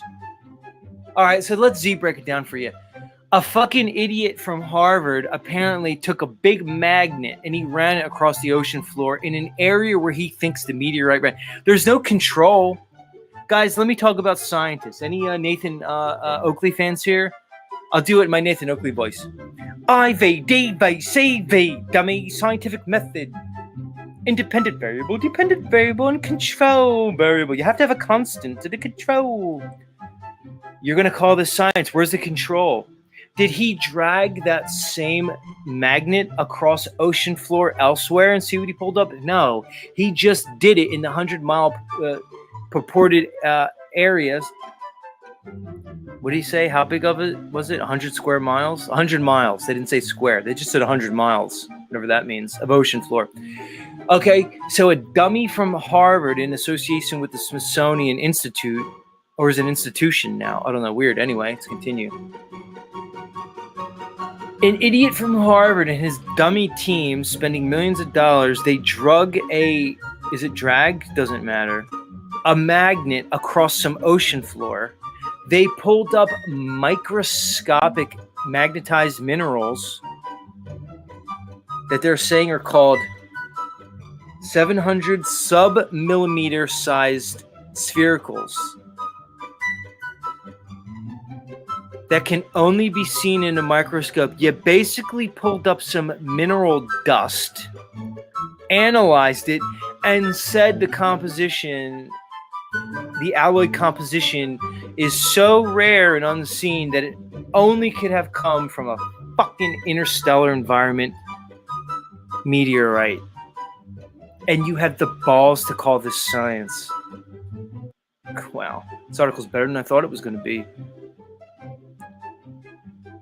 Don't worry, guys. I'll get my due someday. I know you guys don't like it that Z, the guy, comes on here and talks about eating pussy, makes jokes about things.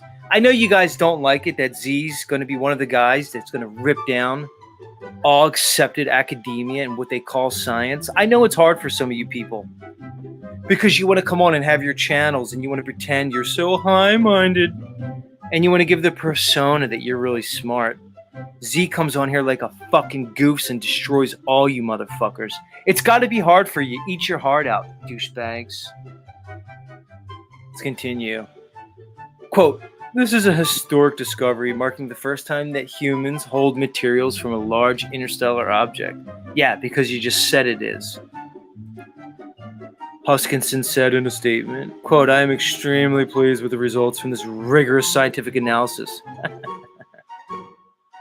You might have done a scientific analysis on those minerals that you pulled up and that material, but your study is not scientific in nature.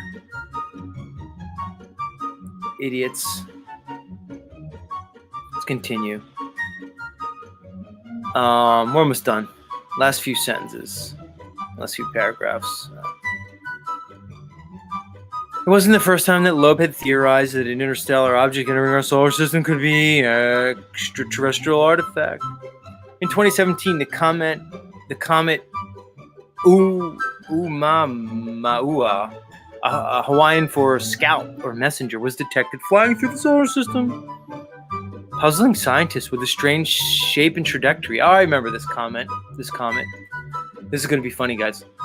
But Loeb posited that the comet, as long as a football field and thin like a cigar. Again, how did you know how big it was? Guys, I've talked about like scaling and vectoring of objects in the heavens, so-called objects. You can't scale things in the heavens without presupposing one of the variables.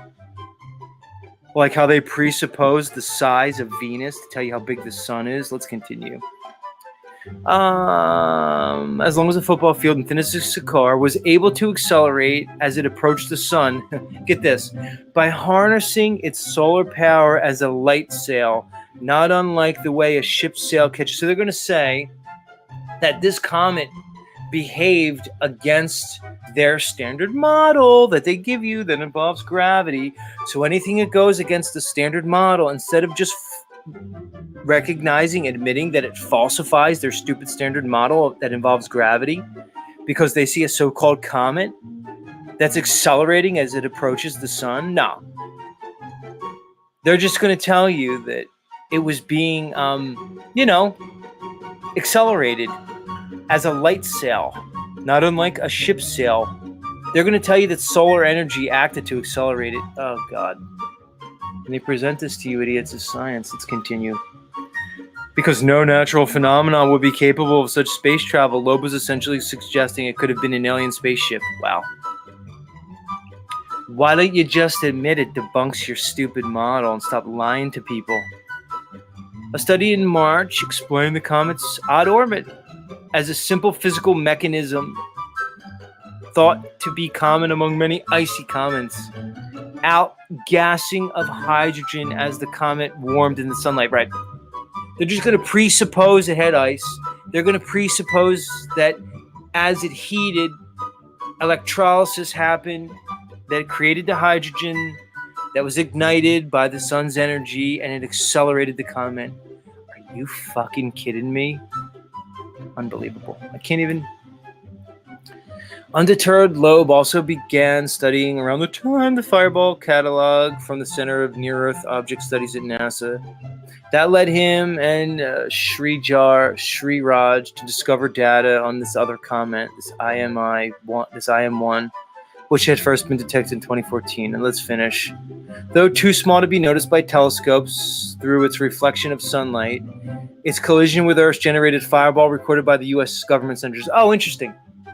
So now, not only are you telling me that you found this supposed meteorite that supposedly came from interstellar origin, you're telling me that I couldn't see it if I had a telescope, but only the government was able to sense the fireball that nobody reported seeing. Oh, interesting.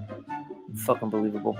Because the meteor moved at a speed 2 times faster than nearly all the stars in the vicinity of the sun, Loeb and Shrajaj concluded in a paper published in November in Astrophysical Journal that the fireball, like Oumuamua, had been interstellar. Wow.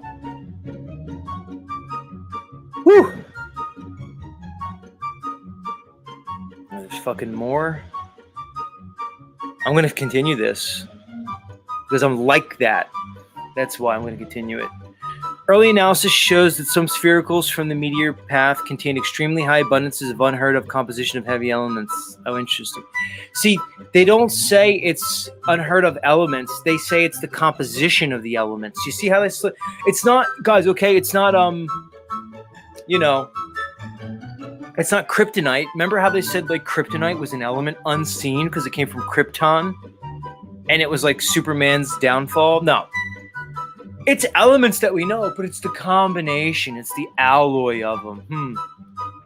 Researchers in the team say the composition of beryllium, lanthanum, and uranium, labeled as Bellalu composition, does not match terrestrial alloys natural to Earth or fallout from nuclear explosions. Again, it's the composition.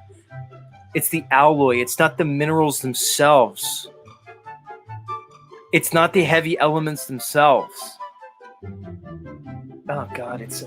Guys, why do I see this, but other people can't? Why do I see this and others? I can't. Oh, God. All right, I'm going to try to get through this. I'm going to try. Additionally, the composition is not found in magma oceans on Earth, nor the Moon, Mars, or other natural bodies in our solar system. Oh, my God. Other elements are thought to have been lost by evaporation. Oh, you're just going to assume that? During IM-1's passage through the Earth's atmosphere, researchers said, leading them to theorize that the sphericals could originate in the magma ocean on an exoplanet with iron core outside the solar system. Oh my God, they're actually saying this is science. Oh my God. I don't know. Maybe I am a doom and gloomer. Maybe I need to unblock Smith W. Maybe he's right. Maybe we're all fucked. Maybe we're all fucked because people believe this. I don't know. Doom and gloom, guy. This is doom and gloom to me, if you want to know the truth.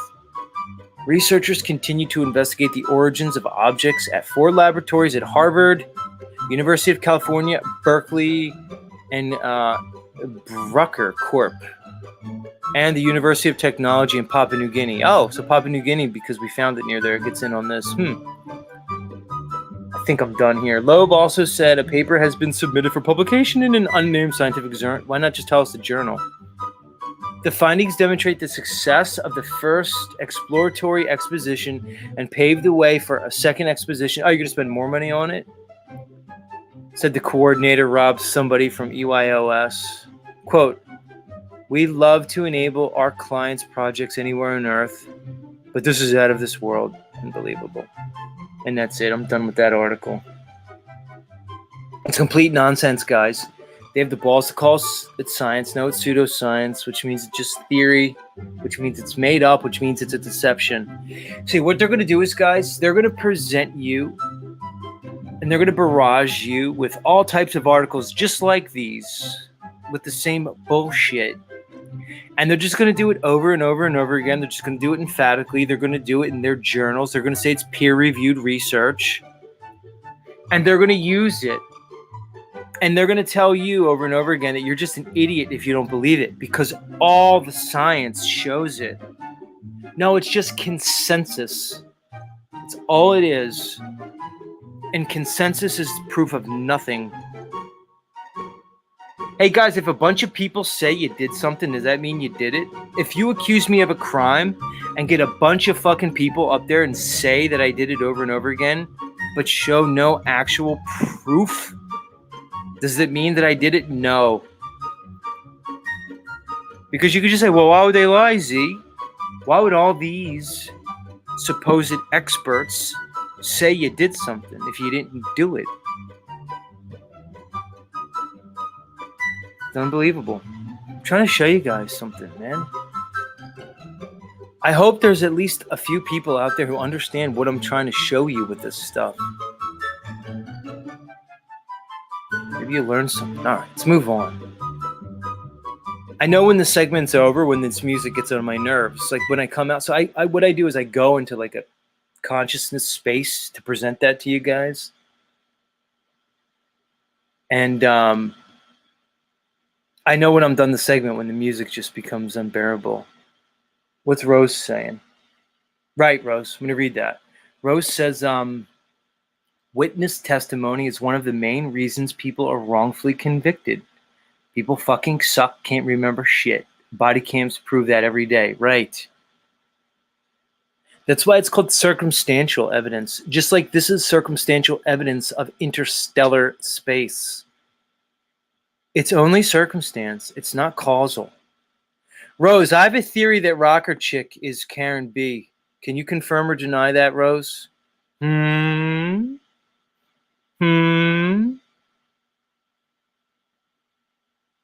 Karen. Hey, any Godfellow fans? I was going to pull a, not Godfather, Goodfellas.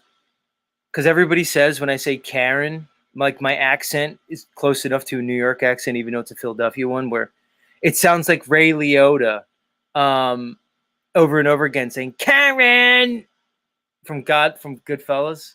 Karen. I almost want to pull it up. I'm gonna have to cut it out. Let me see if I could find it. Ray Liotta.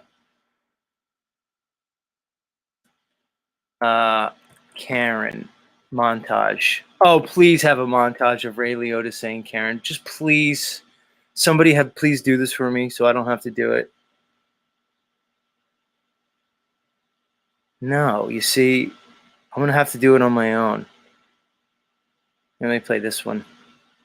I have to pull out Ray Liotta just screaming Karen over and over again. I have to.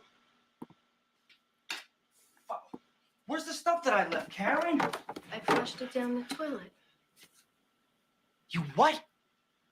What was I supposed to do? They were all over the house. Karen, that was worth $60,000. I need that money. That's all we got. What was I supposed to do? Karen! They were in everything. That's all the money that we had, Karen. I was dependent on that. Why didn't you? I know that was soft. Karen! All right, they're telling me Rocker Chick's not Karen B. Rocker Chick says, LOL, she knows me. I'm not Karen. Oh, I didn't drop the link. It's open panel time, guys and dolls. We've been having some Liddy open panels. I was hoping Mudflood Ray would come up this morning after yesterday's episode. For any of you guys missed it. He was here earlier, but I bet he's asleep now. What are you guys saying? Blah, blah, blah. Rose says, Rocker Chick has been to my house. All right, so she's not. Rocker Chick says she knows me. I'm not Karen. Yeah. Gotcha.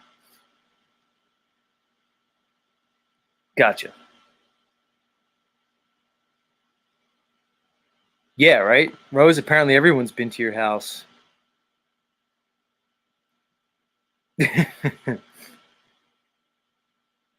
That's funny. Link to joins in the chat. Go in the open panel portion. We get some music going as we enter the open panel stuff.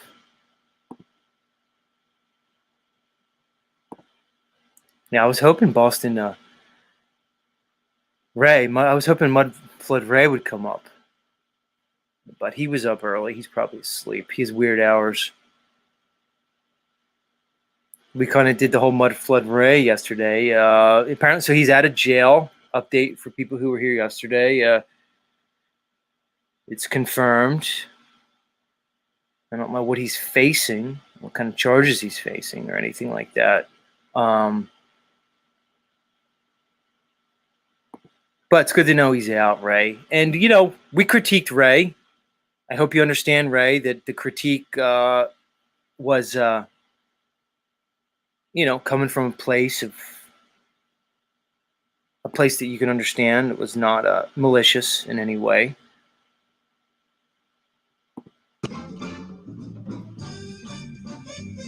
Step right up, everybody. The back is open. Look who's back. I see you back there. Unbelievable.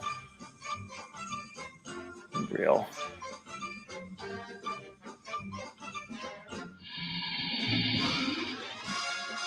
All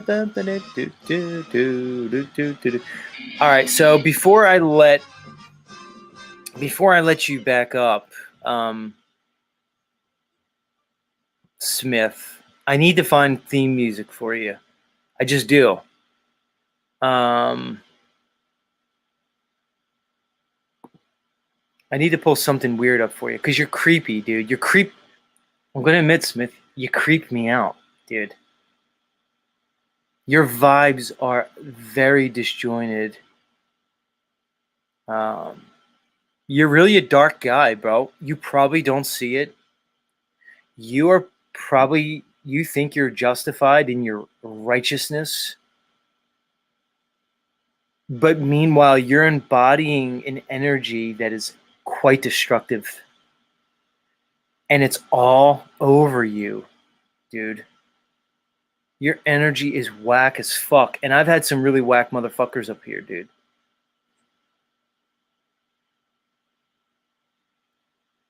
Let me pull up some shitty music that kind of goes with your whole vibe, your whole shitty vibe.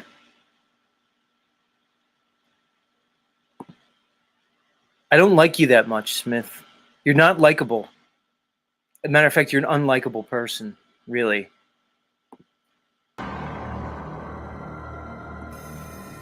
Like, this is your energy, Smith, right here. This is your energy embodied in sound. Do you hear the dissonance? Fucking creepy and gross, dude. My world, you precious thing. Ugh.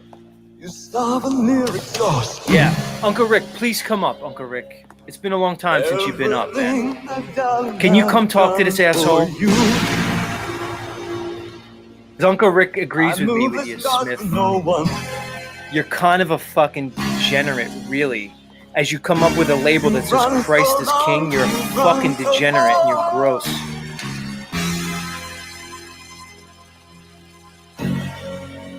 Your eyes can be so cruel. God, creepy. Just as I can be so cruel.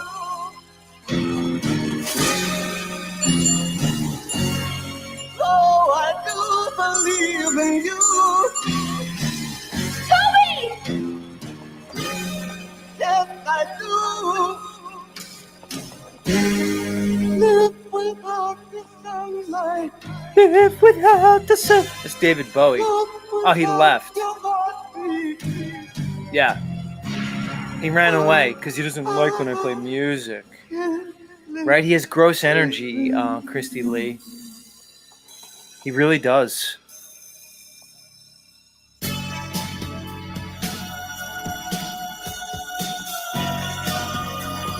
In the reality, this song's even too cool for you, Smith W. Like, this song is like too upbeat for you.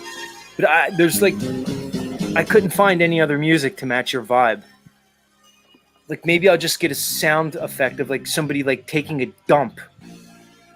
Like, maybe what I'll do, Smith W, I'll take a microphone, and the next time I got the squirts, I'll place the microphone in the toilet bowl.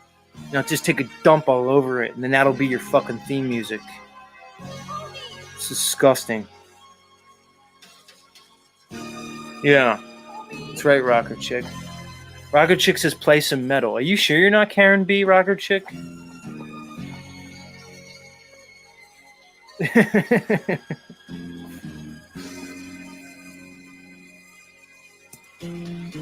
Like, I get these people up here with such dissonant energy. It's real bad, man. I hate it. But I do it anyway because I value the open panel, you know? I want people to come up here and have a voice, have discourse. Like, notice, I let Smith W up here. I was willing to give him the platform. I said, you got 2 minutes. You could say whatever you want. And he got gun shy and he left. What happened to my music? Maybe I should stop the music anyway. I don't want to creep everybody out so early in the morning. It's not nice. Because people will say to me, they'll say, Z, why do you let certain people up? You know, they'll say, why do you let guys like Smith W on your show? And I'd have to explain to you guys, it's because I value open discourse. I think people should be encouraged to speak, engage with each other, dialogue. You know? I'm just saying.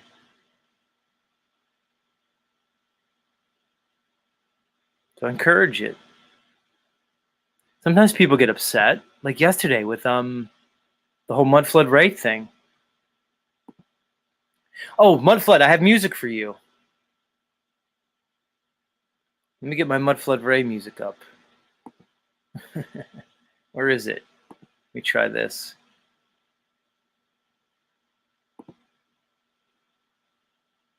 I was trying to decide if I should use this next theme song for Mudflood or for Stavely. But I think it's going to be Mudflood's. I'll find other theme music for Stavely. Where is it? I had it somewhere. Right, Bear Juice says a free exchange of ideas and opinions. That's great. Of course, Uncle Rick. Because, dude, I came up here. I monologued. I'm still monologuing for like over 2 hours, dude. That's enough for me. I like to open up the later portion of the show to for others to come up and lend their voice. They can promote themselves, their message, their channels. I'm trying to find my Mudflood music. See what you guys think of it.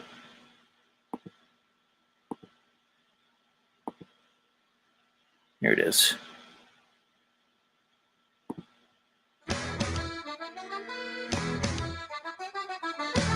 I'm giving you some kick-ass music, Mudflood.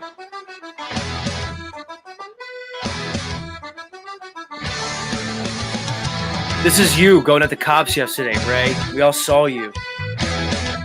Ray, you kind of came off a little bit crazy yesterday. I'm just saying. Ray was like, fuck you, you fucking cops. Mudflood Ray. Yeah, fuck you, you fucking pigs. First Amendment, motherfucker. I'm trying to do my Boston Ray accent. I got 3 kids, you're scaring my fucking kids. I'm thinking like, Ray, you're scaring your kids, dude. Like, you're screaming in front of them. Like, the cops actually kind of seem to be like calm and stuff. You were like screaming at them, dude. You fucking cops. Yeah, fucking. I'm like, dude. And break. Mudflood, calm down. Take it easy.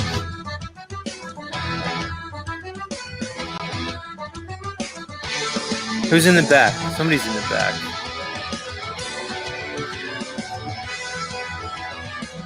Ray, we're going to work on self-control, all right? You and I, Ray.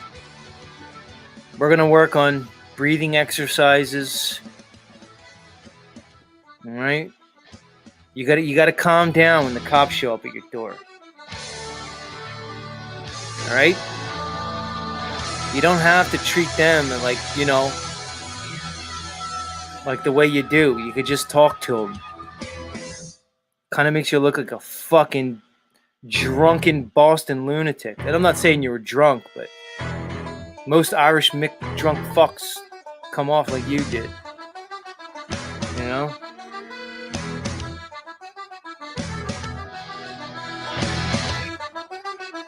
Yeah, Boston Ray. Fuck you, Detective Warrior. The fucking agent. You guys remember when Boston Ray was calling me an agent like over and over again?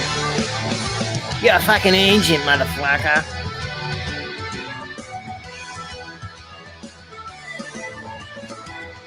Yeah, fucking motherfucker. Oh, Razvan's back. Call me an atheist. Look at you, Razvan. I'll put the link in the chat for. I see you back there, Roper. I'm gonna bring you up. Hold on. Come on, Razvan. Call me an atheist. Christ is king. Who's this, Roper? Let's bring him up. Is this you, Roper? 10-4. Hey, Roper overbearing. What's going on? Everything and nothing. I just filled up with diesel. $150 or 20 gallons. Diesel. What are you traveling in that runs on diesel? We have a Ram that I use for work. Pickup truck? Ram pickup? Yeah. Nice. And it wasn't even empty. I don't know what people are gonna do. That's crazy.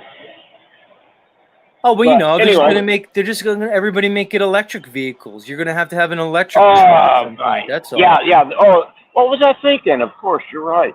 Yeah, I mean, I'm sure that that's not going to be expensive or anything, and then I'm sure when the battery needs to be replaced, it's not going to cost thousands of dollars. Yeah. Well, I think it's maybe going to invest in some fire extinguisher companies because nothing puts those fires out hardly. So that should work. Oh man, Roper, when those I've seen those Teslas, man, when they catch on fire, dude, it's like it's impossible to put them out. It's crazy, man. And I saw a motorcycle catch on fire in a guy's living room, and it just burnt the whole house down in about 5 minutes. Am I feeding back? You getting feedback? Well, I don't know. There's like crap. I don't know. It sounds like there's like road noise in the back. It is. I'm on i5, so I'll let you go. I just filled up. It's incredible. I'll talk. I got more good stuff later. So is that your message for today, Roper? Is that diesel's through the roof and we're all fucked? Yeah. Well, can you believe the? No, I was listening to you. You're ruining people's fantasy about, the aliens coming and meteorites and all that stuff. You're just ruining people's dreaming about those believing in that stuff too. Well, yeah, man. People like fantasy. They don't want reality. They love to hear that a Harvard professor found an interstellar meteorite that could be alien technology from an inhabitable exoplanet. People love that shit, dude. They love their Marvel movies, the Avengers, superheroes from space. They want the fantasy. They want the fantasy.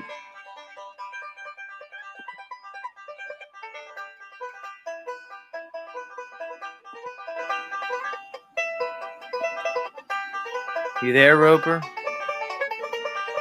Mr. Roper? Looks like he froze up. Much love. That's Roper. Roper overbearing, our resident southern redneck. Well, I got a bunch of southern rednecks. Oh, wait, here he is. Hey, appreciate it. I'll let you up there.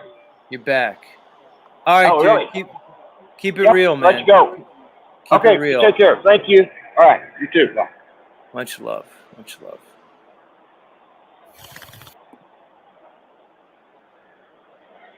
It's coming at us, telling us the diesel's through the roof. Yeah, we know it is. Whatever, man. It's crazy. Are you going to come up here, Razvan? You Romanian idiot. Looking for trouble this morning? All right, Razvan. You're looking for trouble? I'll give it to you. You came to the right place. I don't mind engaging in it. We haven't seen him in a while. Mr. Razvan, links in the chat. Good sir.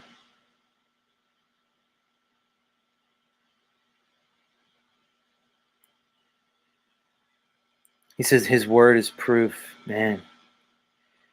You know what's interesting about your churchianity Christians is if somebody, if somebody doesn't embrace your concept of God, you just call them an atheist because you're going to tell everybody who and what God is.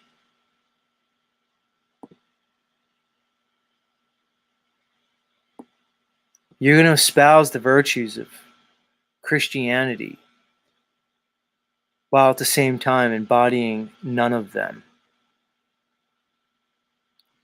You're typically bigoted, hate-filled, lustful, bloodthirsty. It's the ultimate in irony. And you come here morning after morning, day after day. You play righteous. You think you're better than everybody. Let's see what Razvan says. He says, atheists hate God, killing like he has to obey your moral rules. Pathetic. Nobody knows what you said, Razvan. You just said a bunch of nonsense words there that don't equal. You're incoherent. And I know you're Romanian. English isn't your first language. But even for a dumb fuck Romanian bastard like yourself, that was incoherent.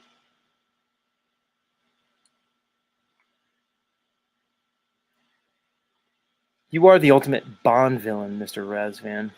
There's no doubt about it.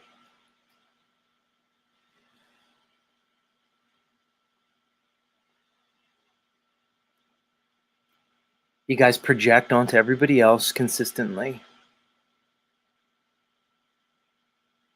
And I'm going to continue to call you out on it.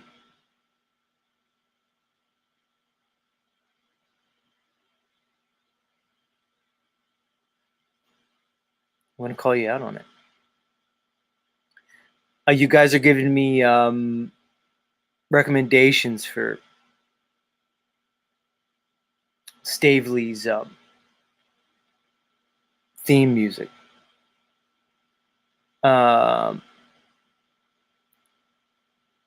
New Mandela Effect rap song, Not My Timeline. I remember that. Not My Timeline. Rose says The Bridge. She said, I also like Brian's song called The Bridge. I don't know what that is. Well, I don't want to just play his songs that he plays. I want to play him like an original one.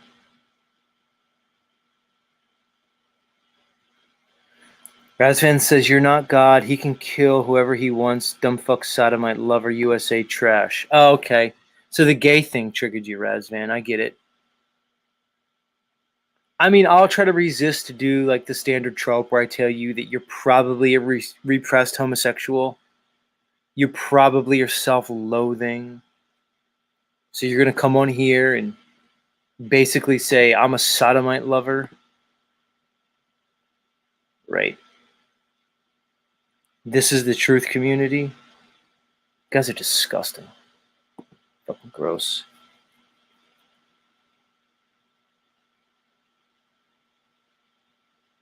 Call me what you want. Call me a sodomite lover. Let me ask you, Razvan, shouldn't you be a sodomite lover? Aren't you supposed to love your neighbor and love your enemies? So let me ask you, why aren't you a sodomite lover, Razvan? Begs the question, doesn't it? Should you not be a sodomite lover? Butterfly in the sky, I can go twice as high. Take a look. Okay, so I'm a sodomite. Oh, he says not sodomite. Oh, you know, I must have missed that part, Razvan, where Jesus said, love your neighbor unless they're a homo. I don't know, maybe Razvan has like the revised version of the, New Testament that I didn't see. I forgot that part where Jesus said, love your neighbor as yourself unless they're a homo. Did anybody else see that part or just Razvan? Maybe I missed that part. Like, could you picture Jesus was walking around doing his Sermon on the Mount, healing people? Right? And he's like, you are healed from your sins, my child. And then, like, and they were Jewish. So then, like, the Richard Simmons of the time, because, guys, Richard Simmons is Jew, unless you know that. So did the Richard Simmons of the Jewish world came up, Hi, Jesus. Hi, Jesus. Oh, your hair is gorgeous. And Jesus was like, guys. He looks to his disciples and they kind of shrug their shoulders, like, who let this guy in? Hi, Jesus. I'm here for healing. And Jesus is like, and all his followers are like looking at him like, you said everybody, Jesus. You said you love everybody. You said there's no sin beyond redemption, Jesus. Remember you said that? And Jesus is like, well, when I said everybody, I didn't mean like everybody. I didn't mean everybody. I didn't mean like the Richard Simmons, like gay Jews. So everybody except them. And then Jesus was like, did you get that? Whoever's writing down the Sermon on the Mount here, you taking notes? And then they forgot to put that part in. Everybody except gays. But apparently Razvan knows. Man Max laughing. Man Max knows when I'm doing gold. Hi, Jesus. I'm here for healing. Oh, you're here? I can go twice as high. Take a look. It's absurd, dummies. You just don't like gay people. So you're going to tell me it's against Jesus and Christ and by extension God because you're uncomfortable with your own sexuality. Who gives a fuck where somebody sticks their dick? Razvan, I'd like to go through your sexual history. See the fucking stuff you put your fucking goofy Romanian dick inside. Let's investigate that. Idiot. Bigot.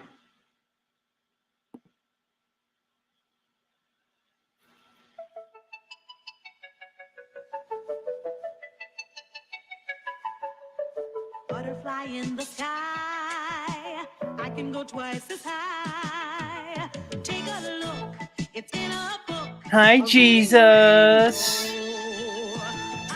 How's it going? Like, when Jesus was washing everybody's feet as an example, all of a sudden the gay Jew's there. I'm ready for my pedicure, Jesus. I heard you were giving out mani-pedis. You're going to wash my feet too, Jesus? Jesus was giving out pedicures, right? And then Jesus was like, oh, God, I guess I'll do it. Richard, the gay Jew, who I guess I'm supposed to love like everybody. I'm here for the mani-pedi, Jesus. You're going to anoint my feet in oils. What's luxurious, Jesus, where did you get this oil from? And Jesus is like, well, it's like, frankincense, incense, and myrrh. A bunch of kings gave it to me years ago. Now I'm using it on your feet.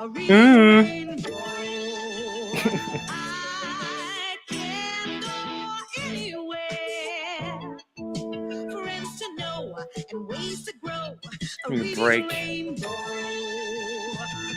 I'm trying to lampoon this story for you guys to show the absurdity of your little narrative that you guys want to run on me each morning.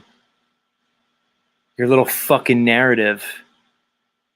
Because you have a problem with gay people, you're going to try to fit that into your bullshit religion and project it all over me and everybody else, and I'm fucking not having it. Frankly, Razvan, you disgust me, and so does your little buddy there, Smith W. You make me fucking sick. You're the lowest of the low when it comes to so-called humanity, and I'm tired of you. You're fucking disgusting. Let me let Dick up. Dick's in the back. Freedom Grower, good to talk to you, man. How's things going, dude? Yo, Z, what's happening? What's up, man? I'm on a gay rant. I'm tired of these churchianity people coming here trying to tell me they're the arbiters of truth and morality. I'm not having it, dude. I'm actually over it, Dick. So you think Jesus might be gay?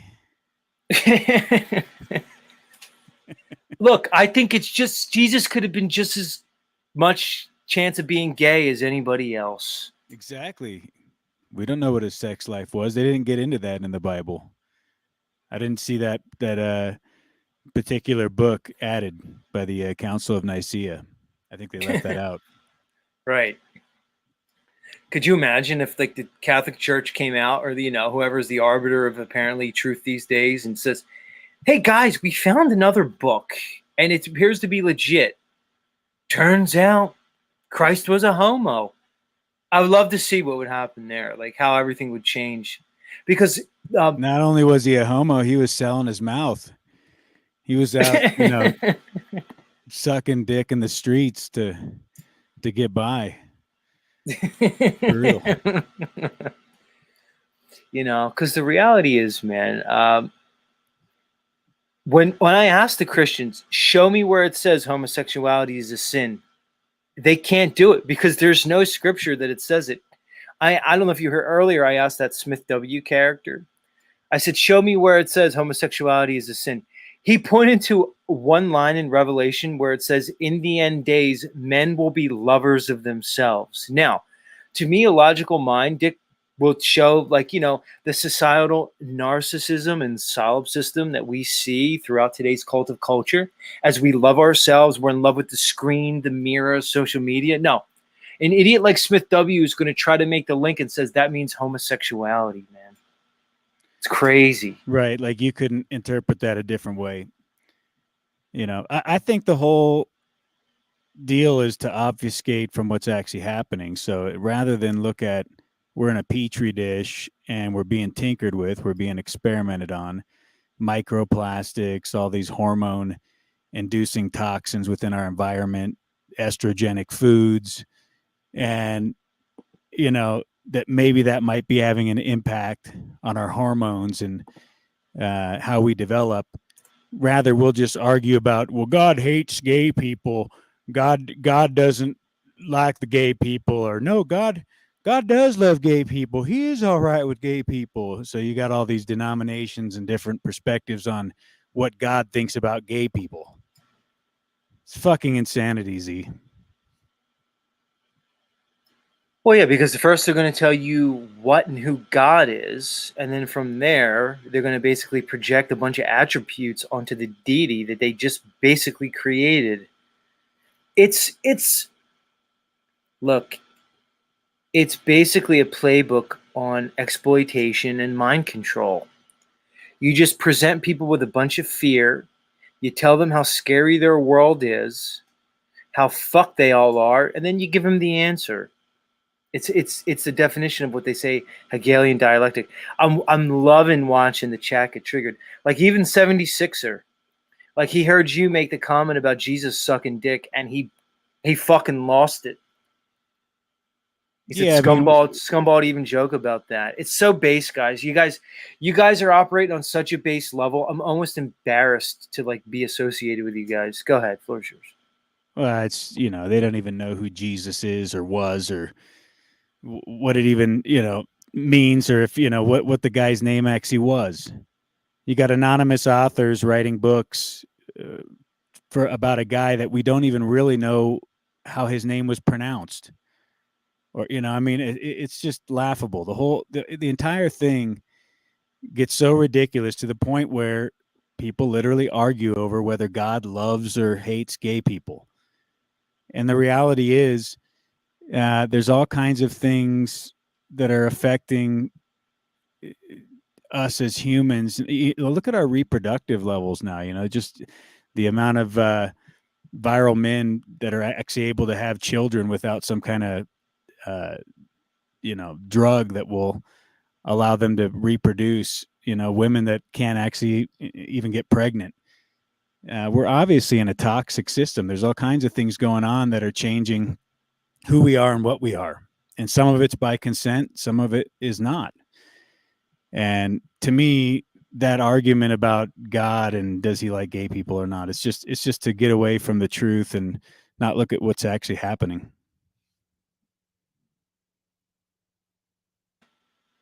Well, yeah, I mean, I just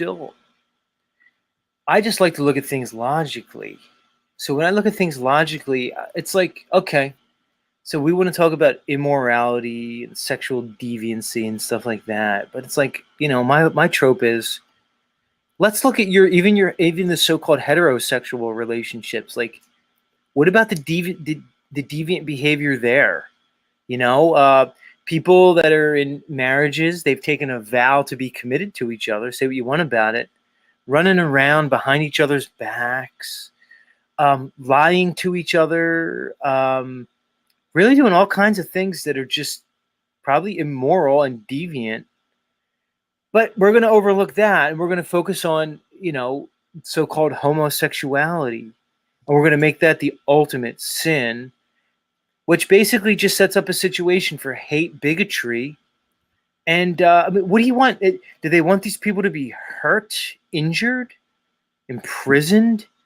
What are you looking for, all you churchianity zealots who want to tell me that homosexuality is a sin? Do you want them to be punished? What do they want? What's their goal? Well, they want you to say that God did it, but God made them bad because, he's got to have a devil or an enemy in the fight, I guess, of his storyline. And so, he makes people that are destined for hell, and he makes people that are destined for heavensy.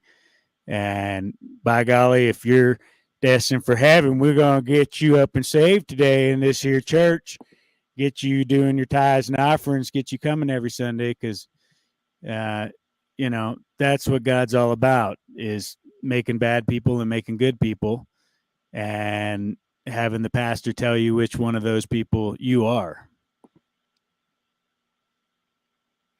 But the perversion of it all, it's hypocrisy. I mean, the guy who's casting those stones, dude, he's got all kinds of skeletons in his closet. He's sitting there fucking probably screwing half the congregation. He's like one of those, I saw this preacher over in Africa. I guess his whole thing was like, he's got to sleep with all the guy's wives, to purify them with his sacred seed. So, well, it's funny you say that, Dick. Probably the most common feature amongst any cult or church, which is basically cult, or any of these organizations, all these cult of personality leaders that arise, they always have one fundamental commonality, is that they seem to just always need to fuck all the women, even the real young ones. That's the one commonality that goes amongst every cult, is, I gotta fuck all the bitches and bless them. Like, it just seems very convenient for that cult leader. I don't know. Like, I mean, they may disagree on like the theology behind it, who the deity is besides himself, but they all seem to agree on that one thing. All the women need to be inseminated by them. It's just very fucking funny to me. I don't know. It just seems rather self-serving and convenient, a little too convenient. I see that all over the place. Yeah, Z, just to circle the wagons on the whole Jesus sucking cock or, selling his mouth thing. That also presupposes that, like selling sex is a bad thing, and that homosexuality is a bad thing. And where, do you get all this from? I guess, God says homosexuality is bad. So, of course, we should all judge that and not look at that maybe it's an effect of our environmental factors and all this stuff that I already spoke about. But then the also idea that the sex trade is bad. What's terrible about consenting people deciding to do what they want with their bodies? And if that's how they determine they want to spend their time and energy, and they want to monetize that, that's their choice. Who am I to get involved in consenting adults doing what they want to do with their bodies? Well, Dick, I could make an argument that modern marriage is the ultimate form of sex trade and prostitution. Really? All right. I get that. Are women not marrying for resources? Yeah, they've made it that way through the state marriage. It really is just a contract based on monetization. Right. Selling, Look, I've been through a divorce, guys. Don't come to me and tell me that, I wasn't being exploited for some type of resources. Go through it, see what that's all about. Dick, I'm trying to find theme music for you. Let me try this one out for size. Let me try this one out. Where is it? Don't do anything gay. Let me try this one. Say your piece and get out. Yeah, get the gist of it, but it's all right. Yep, you got it. Sorry that you feel that way. The only thing there is to say, every silly line has got a touch of gray. Yeah. Come on. I will get by. Or, maybe I'll put, all right, that's one. And I'm going to pull another one up. Let's try that. this one. That's cool. Yeah, let's try this one. Because I know you're like a kind of a jam band guy. I know you spent time in like, doing hippie stuff. Yeah. And you're just, the rainbow gatherings. Right. Like you're a little bit older than me. You've been to the rainbow stuff. So I tried to find like one of the biggest hippie tropes there is. But now I have another one in mind. But as I'm trying to find you theme music, let's bring up Somewhere in Time. So I don't know if you've ever met Somewhere in Time, Dick, but I've had her on before. She had a very interesting background. She was in theater, but even more interestingly, her dad, she found out her legal dad, I guess you can say, was not her biological father, that her mom, Dick, got involved with Scientology. And of course, just like we're saying, when you get involved with all these religious groups, what do they need to do? They need to fuck the women. Her mom got involved with Scientology. She fucked a Scientologist. Yep. Somewhere in Time found out years later when her legal dad was on his deathbed, he admitted, because her mom died when she was very young, like 2 years old, I think, almost 2. That, oh no, your real dad's actually a fucking weirdo Scientologist. So she has this weird connection to Scientology. Talk about cults, dude. Fucking everybody. Yeah. Let's bring her up. Somewhere in Time. Welcome back to the stream. Cheers. Somewhere in Time. Well, hello. Good morning, everybody. How's it going? Hi. Can you hear me with this? Yeah, we can hear you. Roger. I got hold a new on. mic.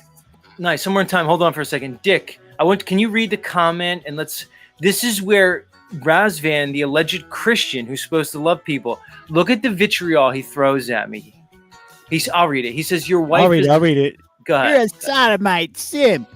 And that's why wife left you, loser Z. Yeah. So this is, and Smith W says the same thing. It's like, you're a Christian, supposed to love your brother, but this is what you come at me. Like, shouldn't you feel bad for me if, like, I was a sodomite and my wife left me because I'm a big homo? This is what you come at. It's fucking disgusting. Sorry, Somewhere in Time. Go ahead. I stepped on your opening. Good to see you. That's okay. I just took a really good hit. I'm enjoying my morning. I've been up and I'm about ready to go in for a medical treatment. Basically, I hate the hospitals and anything, but I have an aorta I got to have checked out that I found in 2018. So I refused to wear a mask. And one day I went in and paid a copay. And talking to the gal, and I leaned over and I said, "Did you get the jab?" And and she goes, "Oh, we all did." And she waved her hand like the whole office did. And I said, "Oh, my daughter did too, but in the near future, you're going to maybe." And she goes, "I have God." And I looked at her and I was like, "I'm not even going there. Like, that's not what I was saying. I was going to have you look into this Dr. Penn at the time, this gal." Anyways, the group that was on it, in the beginning, like in 2020, and talking about it. So anyways, Hold on, Somewhere in Time. I love you. I literally have no clue what the fuck you just said. Dick, do you know what she just said? Were you following that? I couldn't follow it. I totally tuned it out, man. I was kind of yeah, I was like, drawing some design. I tune out with you on my porch, Dick. I tune out with you and your music. I love it.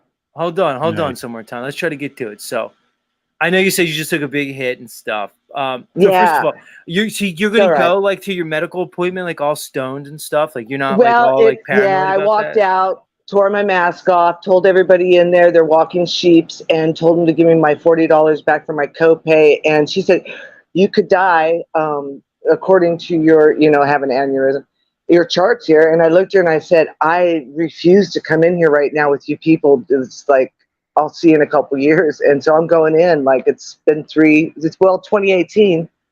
And I went in for okay, gotcha. So and they were all yeah, about the gotcha. mask and all the bullshit. Yeah. So All right. yeah. All right. Now we got down to it. So you have So that's my morning. right. So And you you have kept me up. you have a long-standing medical condition. You tried to get Well, it you know. you tried to get it checked out a couple years ago. They were pulling all the CV bullshit Right. on you. You freaked out. Oh, You freaked out. You left. You basically told them all to go fuck themselves. And now it's you're finally totally going. Yeah, gotcha. I did. I let it rip, man. I just couldn't help it. She told me to go take a seat and put a mask on. Okay, so I went over there with this little chart, and I sat down, and I swear the spirit just like sat me up, walked over, pointed and said, "Please give me my refund. I need to leave." And she's like, "You can't." That's when she gave me her tribunal, and I said, "No, I refuse to play in this bullshit." And then I turned around to all these people who were sitting there, and I just ripped my mask off, and all they were all sheep as they're watching like CNN on the the I punched it with all my might. So this morning is the first time going back. So yeah, we're just gonna check it out. I heard the stint is no big deal, and that's it. That's all I got to do probably. It's in the stomach, Okay. aorta. Was it just my signal, or was she breaking up there for a bit? She was. She's back now, though. You stood up, you stood your ground, and you didn't let him push you Right around. on, yeah. Right on, yeah. Exactly. You got it. You have to. It is what it is, guys. Either you're either on this fence that knows what's going on and you're awake, or you're gonna just keep screaming and crawling back into the matrix and try and play a part of whatever the fuck they're pulling. Can't. So let me ask you somewhere in time, because I saw a glimpse of you last time, and like you said, I mean, you're not a younger woman. I mean, you got to go get an aortic stent put in. So I get that, but No, I'll tell you what I think it's from is their opioids they put me on in 2001 when I got out of show business and dancing and being very active. Then I became a high-end dealer. So standing there in the position I was in, I had a lot of problems with my neck because of the hats I wore. Heaviest was 14.5 pounds. So my doctor was a high school doctor, and of course that rolls out the opioids, hydrochloric, whatever you call it. I don't even pronounce it right. And they started me out and pushed me through, all right, Dick. See, I'm gonna get in trouble now because this is where people get pissed at me, even more than homosexual stuff. Is it just women by nature? See, they'll come up, right? And it becomes difficult because they're often incoherent. Their thought processes are usually disjointed and disconnected. Now, I'm wondering if is it that they're more function on emotions and less logical? So when they try to tell a story, they tell 10 stories all at once with no sequential order to them. Or is it just me? Am I just a misogynist and gay too? I don't know. What is it, man? No, I mean, if I'm brutally honest, it's I have to really kind of hone in and focus to try to follow along with what she's talking about there. But it's just not very interesting stuff to me. I mean, the reality is, I guess we've all been through this, and the whole thing is kind of in the rearview mirror at this point, and we're getting back to normal, folks. It's the new normal, and we're going to do it all again now. So we're kind of back at the start line here for round 2. Ready, set, go. So you think we're doing it again somewhere in time? Do you think they're doing pandemic bullshit lockdowns round 2? Do you agree with Dick? it's already happening. Yeah, you think so? I disagree. I don't think they're going to do it. Let's talk about it. My instincts are telling me they're not going to do it again. I could be wrong. Let's go into it. Yeah, I think they pushed the envelope last time to see what they could get away with and what worked and what didn't. And they may take a different twist on it. But yeah, they like to poke and prod the slaves and keep us on our, knees. Well, here's the question. Is it going to be the same old, same old? Are we going to watch everybody just capitulate and fold? Or is there going to be a different response this time? Because look, okay, so I'm going to point to my personal life, and I'm just going to speak on things that I can see and observe as opposed to things they're telling me. About 3 weeks ago, cousin, you guys know I'm Italian. I have a lot of cousins. A 39-year-old cousin of mine just dropped dead out of nowhere. They found him dead, gurgling in his own spit in a room. Jibby jabbed up to keep his job for a stupid. He worked for a convenience store around me called Wawa. Correct. To keep his dumb job, he got jibby jabbed up. Okay, dead, 39, no previous anything. Aunts and uncles now who actively admit one had a heart attack, another one now has pernicious anemia. She doesn't produce iron out of nowhere. She has to get blood transfusions and iron in, not just iron infusions, blood transfusions out of nowhere, directly related to it. It was like this. She got it a fucking week later. She's in the hospital. Fucking pernicious anemia. Okay. People that I know have had surgeries, leg clots, pulmonary embolisms, surgeries, strokes, neurological conditions. Okay, so now we know what the fuck went down with their whole solution that they offered. Is it possible, guys, I beg to, is it possible that these fucks really haven't learned from it, that they're going to go down that same road again? Is it possible? Look, I really have very little faith in humanity, but come on, guys. Have we not crossed some threshold? Go ahead. Floor's open. So,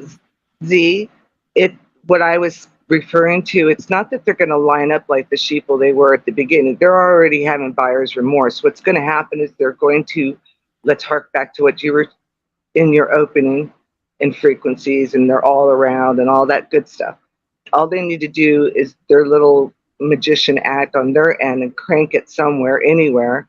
And it's going to affect all those that have the metal of the graphene in them. It'll agitate their blood and do all of those things that you just said. Yeah, they'll do it again, but it'll be more through the private sector this time. There's a movement already rising up right now within corporations to have the woke corporations force everybody to muzzle and, whatever they can get away with, essentially. They'll do the projecting thing all over again, but what I'm saying is those that drank the Kool-Aid, basically, they're already, and I hate to say it, my daughter's a doctor, she did. And she's working out, she's doing everything, and she's finally listened. But, for 3 years, we didn't even have a relationship. And she's just a physical therapist. She's not like, she's trying to do it like healing people. But so it's a rough go round. It's families, it's everybody. And then I have a son that didn't. But he didn't go to college either, and he's not indoctrinated. Do you get what I mean? So now she's finally coming around to the whole Fauci thing. Before it was like, oh, Mom, I don't know what I'm talking about. I'm a conspiracy theorist with in 2019, telling her what I knew. She want to hear it. I think they're tying it all together. I mean, it's this social credit score. It's the digital currency. It's combining that with the whole approval process of the I don't even want to say certain things, but this medical system, it's just nonsense. It's they're going to go as far as they can go. They're going to take it as far as they can. Exactly. So I just wanted to tie in with the 8 order. I'm saying the plaque, it's not anything that I did. The plaque probably built up from what they put me on as a pharmaceutical to kill pain. And that dragged on for maybe 11 years till I got here and I got off it, which would be what they're trying. And then they want you to go to the 8 order got the way it is because of the drug they put me on like 2001 when that drug came out, which is what everybody's addicted to, is those opioids, those painkillers. That's what I'm getting at. I think it's from that. I think the plaque buildup is from years of taking that particular drug. That's what I was getting at, why I need to go to a doctor today. Gotcha. Well, I hope that goes well. Thank you so much. Appreciate your show, Z. I just wanted to call in and say hey and have a great day, everybody. And it's a great day to have a great day. No fear. And I'll talk to you So, soon. And did I thanks, hear that you Dick, were for your music. Yeah, you bet. I appreciate you checking in. So, are you a Jehovah's Witness? Is that what Z was saying? No, no, Oh no, Scientology. Scientology. no, But it no. wasn't her. Her mom. Her Oh my mom. God, You you guys are know. just hilarious to me. My Yeah, God. you said it. You said it. Her mom was feeling a little bored with her life, with her, her husband who was out supporting the family, working his ass off. Her mom was feeling a little bored, a little depressed. So she went out and had to fuck a Scientologist. And guess what? Guess who popped out? Somewhere in time. But they never told her. They kept it a secret all her life until her father made a deathbed confession and said, "I'm not your No, he dad, never but I love told you." me, Z. He died, and my brothers killed him off their That's great. word. And then I had to deal with it in 29, 4 years later, I found out. And then I found another sister. So Oh, I I actually thought started. you said there was a deathbed confession. He Maybe he was confessed it to long your brother. gone. No, It's not that's why you. I said it. The timing was just perfect for me. I had 4 years to digest what my brothers had actually done and gone against their own word, against their father. And I was like, how could they even be related to me? Like, I just don't even, it's like, we're not even, I couldn't even talk to them. And then I found out that they were half siblings. And I was like, oh, there you go. I've got a different type of blood rolling through me. That's why I don't think like them. And that's why I can heal him with my hands and no drugs and know what to do. And, and they freaked out. So, yeah, I don't talk to any of them. Two of Yeah, them but are dead. so But yeah, none of them. did you have some unindoctrinating you had to do there? I mean, was there a period Oh, yeah, I where worked you? on it when I was younger. Yeah, I started really young because they tried doing that to me as a youngster. Catholic school, church, the big families, the get-togethers, the Sundays, and all that. And then I was seeking her. I tried to say that last time. I know I was rambling. I won't get into it. So yeah, that's why I started very young. I did mirror work.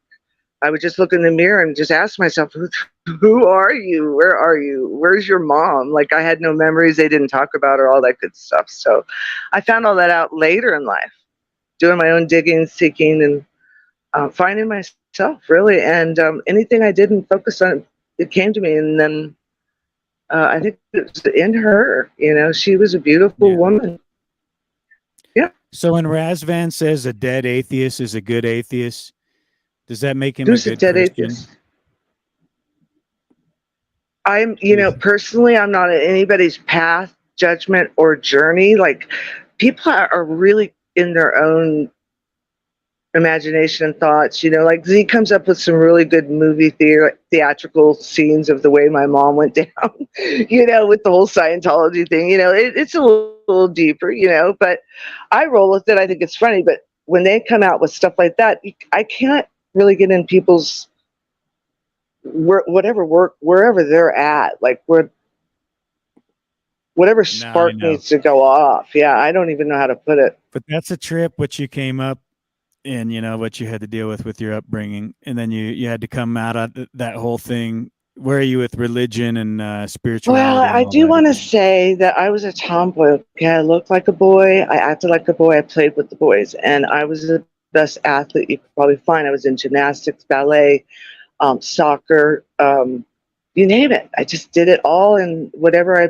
put my hands on, it was because I really was into it. I was a hyper child, and thank God the Ritalin shit wasn't around. Thank God the hormone and the being destructive. Like, I was just a kid, and then I had no mom. I had no nurturing, so that I developed on my own. And at 17, my dad had to sign for me for 3 weeks to be in a casino. I couldn't go on the casino floor, but I moved right out But of I high asked you where school. you were at with religion and spirituality, and you told me about your athleticism.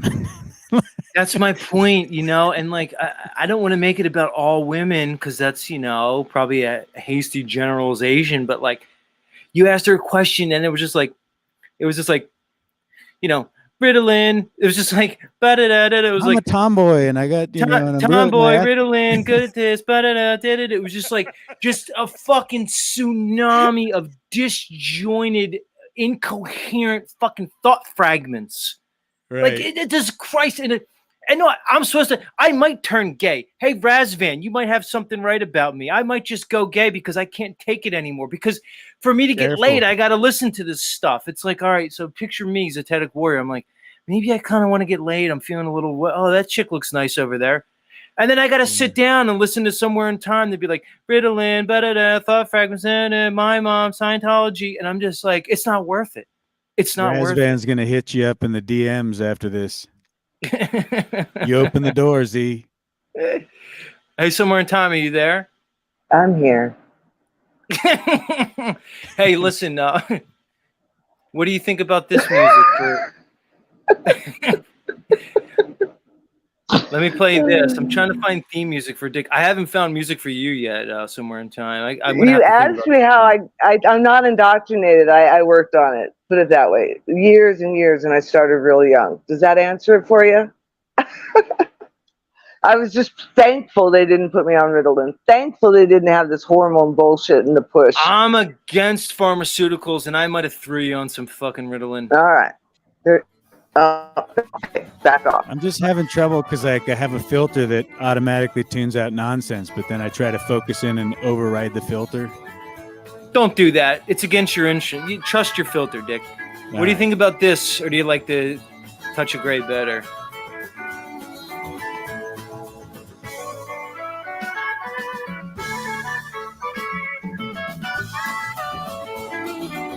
The Allman Brothers.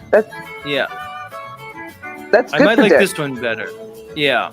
I kind of like this one. I like it. All right, I'm going to go with this one. Yeah, I'm coming at you. Man, I'd love to play guitar like that slide guitar. That's such a cool technique. Yeah, it is good. I just realized their name is All Man Brothers, A-L-L Man. And in the title here, they highlight the All Man. Interesting. I wonder what that's supposed to mean. All right, Somewhere in Time. Get out of here. Go to your doctor's appointment. All right, you guys. Much you have love. a good day. I'll talk to you again. Bye-bye. Bye-bye. Somewhere in Time. Take care. Cheers. Thank you. Dick, it's funny. People watch my show and they can't understand how I just berate my audience over and over again, and they just keep coming back here. like they don't understand. Right. This is what I do. I'm just gonna have to keep going with it. Like, well, you're doing a good job. People fucking keep tuning back in, and they want to. It's a good grand rising show, man. I like it. Good way to start the day. Well, I like doing it, and I know, it takes a certain thing to come here every morning. You know how it is, Dick. You hit the fucking live, and then you're doing a show and you're talking to people, and then you're creating an energy. So a lot of it's just kind of showing up.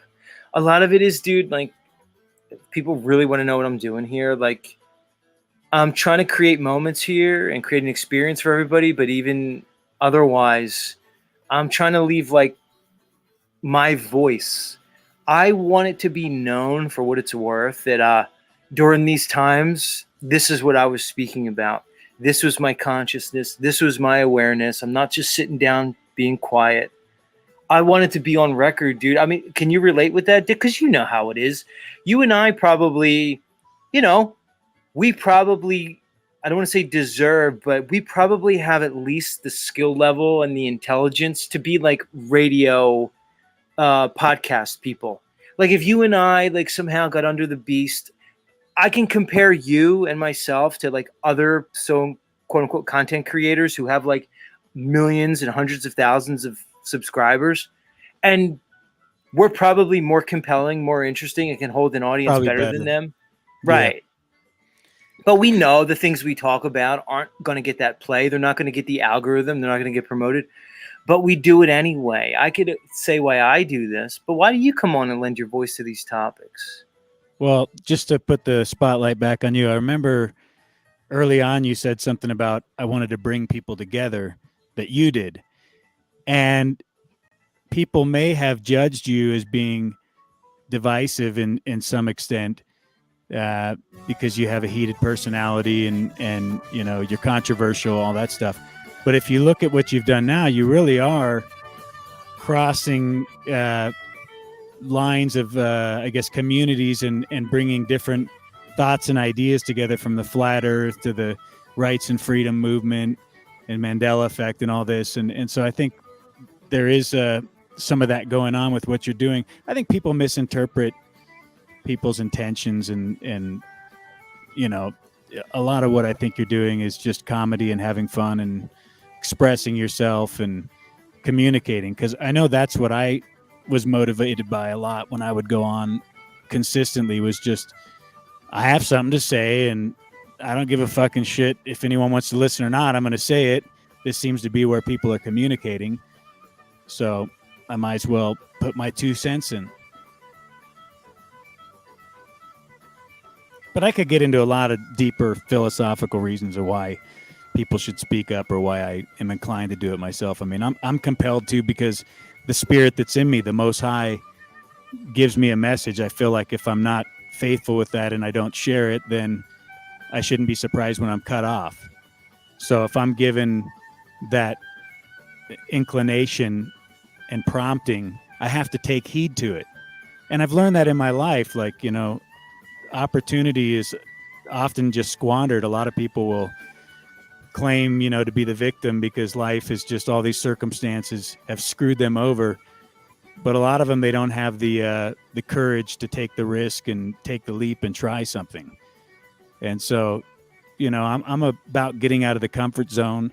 So I think there was that element of it as well, as like, it's just like getting on stage. When I was younger, I would play football, I played baseball, but I was also in the drama club and the choir, and nobody understood why I liked doing that. Well, it was the same reason I like public speaking. It was the same reason in the corporation I would gravitate towards being in management, because I liked leadership and I liked having a say in the outcome and the direction of where things were going. So it's just in my nature to do this kind of stuff. Yeah, I get that, man. A hundy. Mr. Piser's back here. Piser, the show's over. The show's over. What do you want?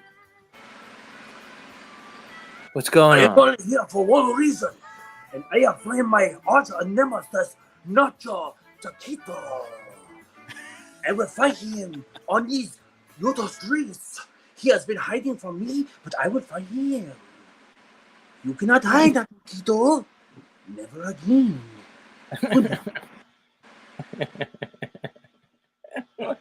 Nachiqueta, Nacho Keto in the house. Fuck was that? What's he? I guess Jeff and Nachiqueto, Nachi. Let me say his name right. Nachiqueta have beef. I didn't know that. That's funny. Nachiqueta. That's Why would they hilarious. have beef? That's two very unlikely characters to have any kind of ruffling of feathers. I mean, calm demeanor, very non-confrontational. Either of them. Right. I've seen Notch. Yeah, I saw him turn up on Hold Boy on. once. He's So got that. hold on. See, 76ers triggered this morning. He says the Most High equals God, right? Then why mock his son Jesus?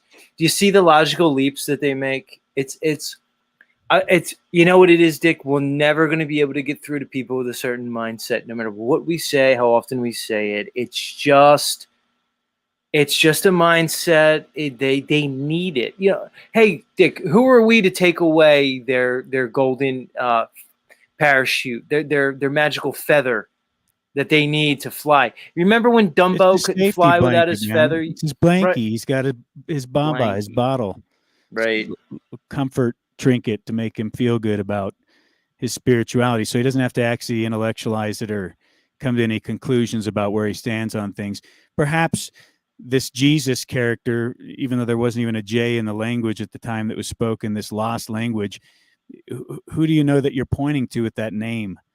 I mean, my God, you're going to tie me to the box of a label with 5,000 different denominations, and because I don't see it the way you see it, you know, I'm at odds with you.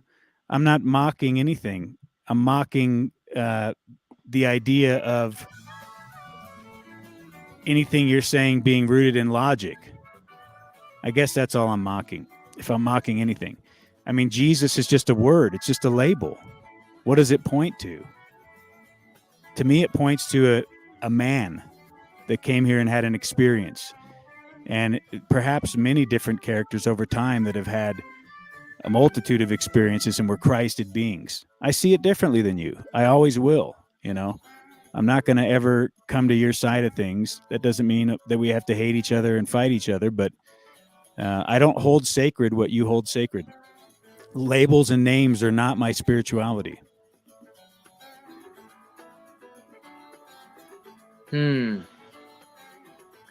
Well, yeah. And the other thing is, I'll often find is that they're afraid of new information, because if you start telling them stuff like, hey guys, did you kind of know the Old Testament and the story of Genesis and the entire Torah that was apparently written by Moses, who was a prince of Egypt, by the way? When you try to tell them, hey guys, they kind of recycled like older stories from thousands of years prior. It came from the Sumerians, that this creation story wasn't original. And they presented the gods in a very different way. They don't want to hear anything.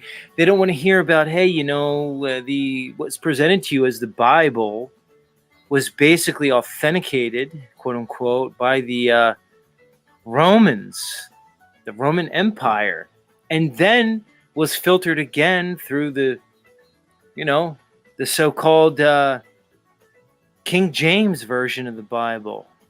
So why would God make his final message to humanity, this inherent infallible word, in a book in a lost language? It's going to be told through stories that, you know, why would it be communicated that way when that was how they actually controlled people's minds at that time, right? Because most people couldn't even read. So, I mean, the people that had the honor of being able to read had those higher levels of studies. So it's the control system. It's the same thing as the tell lies to the vision. It's the same thing as what the internet is becoming. It's all mechanisms of control to take your free will. And that's all that was another incarnation of that. People can't see the truth from the lie in it, but to me, it's obvious, you know.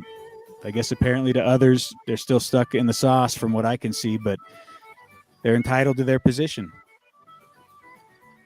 Yeah, we can go on and on about it, man. We can. I do like to talk about it. I mean, I would love Razvan to come up, you know, have a defense for your face, and then be the counter in it, and take me to task on it, if you will, or take Z to task on it. But you know, I find most of these people, their arguments break down really quickly, and they once it breaks down, they just go to personal attack. They can't actually have an intellectual conversation on it. Right, because there's no intellect involved in it, you know, and I could almost say that the Christian church is actually a high-level psyop, because you take great words from, let's say, an enlightened individual who said some really fucking great stuff that kind of makes a lot of sense. You create a religion around it, you make it doctrine, and you basically co-opt the message and use it as a control mechanism. Look, if you guys can't see it in light of the world you live in, I can't help you. But let's wrap the show, Dick. What's Roper? What are you doing backstage? What do you? The show's over, Roper. You know I wrapped the show at 9. I'm already 20 minutes over.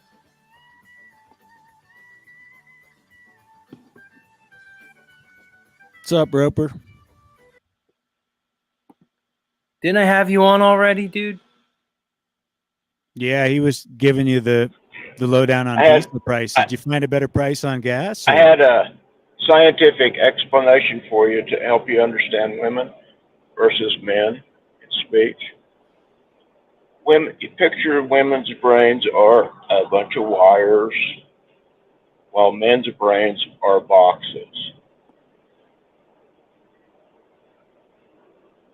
That's it. That's your fucking. That's it. That's all. That's it. Profound. It works. Get off my show, you fucking yokel. Hey, thanks for having me up, Z. Always a pleasure.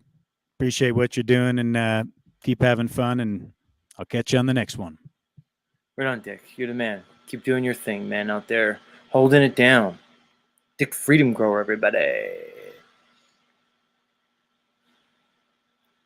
I love all you guys. You know, it's funny because I actually do love all you guys, unlike you churchianity people who just kind of want to see people dead because they don't believe every little thing you do. What was Razvan saying? He was saying, don't be a pussy, Z. Delete. Razvan, have I ever deleted any of my streams? Because you think I said something incriminating about God that you want to clip and make content out of, like everybody else. You think I'm like, in some way, like planning on deleting my stream? Are you out of your fucking mind? Unbelievable. Hey, let's wrap it. Let me turn my camera on.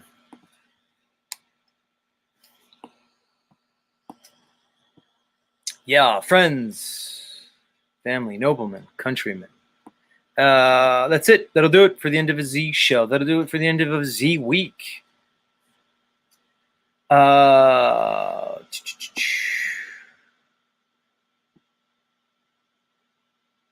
Right, exactly. I actually am the one who has a consciousness of love towards all you haters. I have to. I wouldn't be able to do this otherwise. It'd be too much for me. So I have to have love for all you assholes. We'll be back, guys. I'm going to come back on Tuesday. I'm not going to come back on Monday. Yeah, end of the week. I'm going to follow like the holidays and stuff. Not like I give a fuck that Monday's Labor Day. But I don't think I'm going to come on holidays anymore. I was doing that for a while. Like my first broadcast ever was on the New Year, January 1st. And then like I broadcasted on the 4th of July and Memorial Day. I'm not doing that anymore. You know, it's just, it gives me an opportunity to take a break. And although I don't agree with their structure of the work week and the holiday system, he said, I love you, divorced loser. I have to work on my Razvan accent. So yeah, I'm gonna see you guys on Tuesday. Remember that, all my frequent listeners. I'll put a post about it so you guys know, so you don't wake up on Monday and go, oh no. So we'll be back on Tuesday next week. All right, just saying. Much love, everybody. I'll see you then. It's been another great one. Adios, everybody.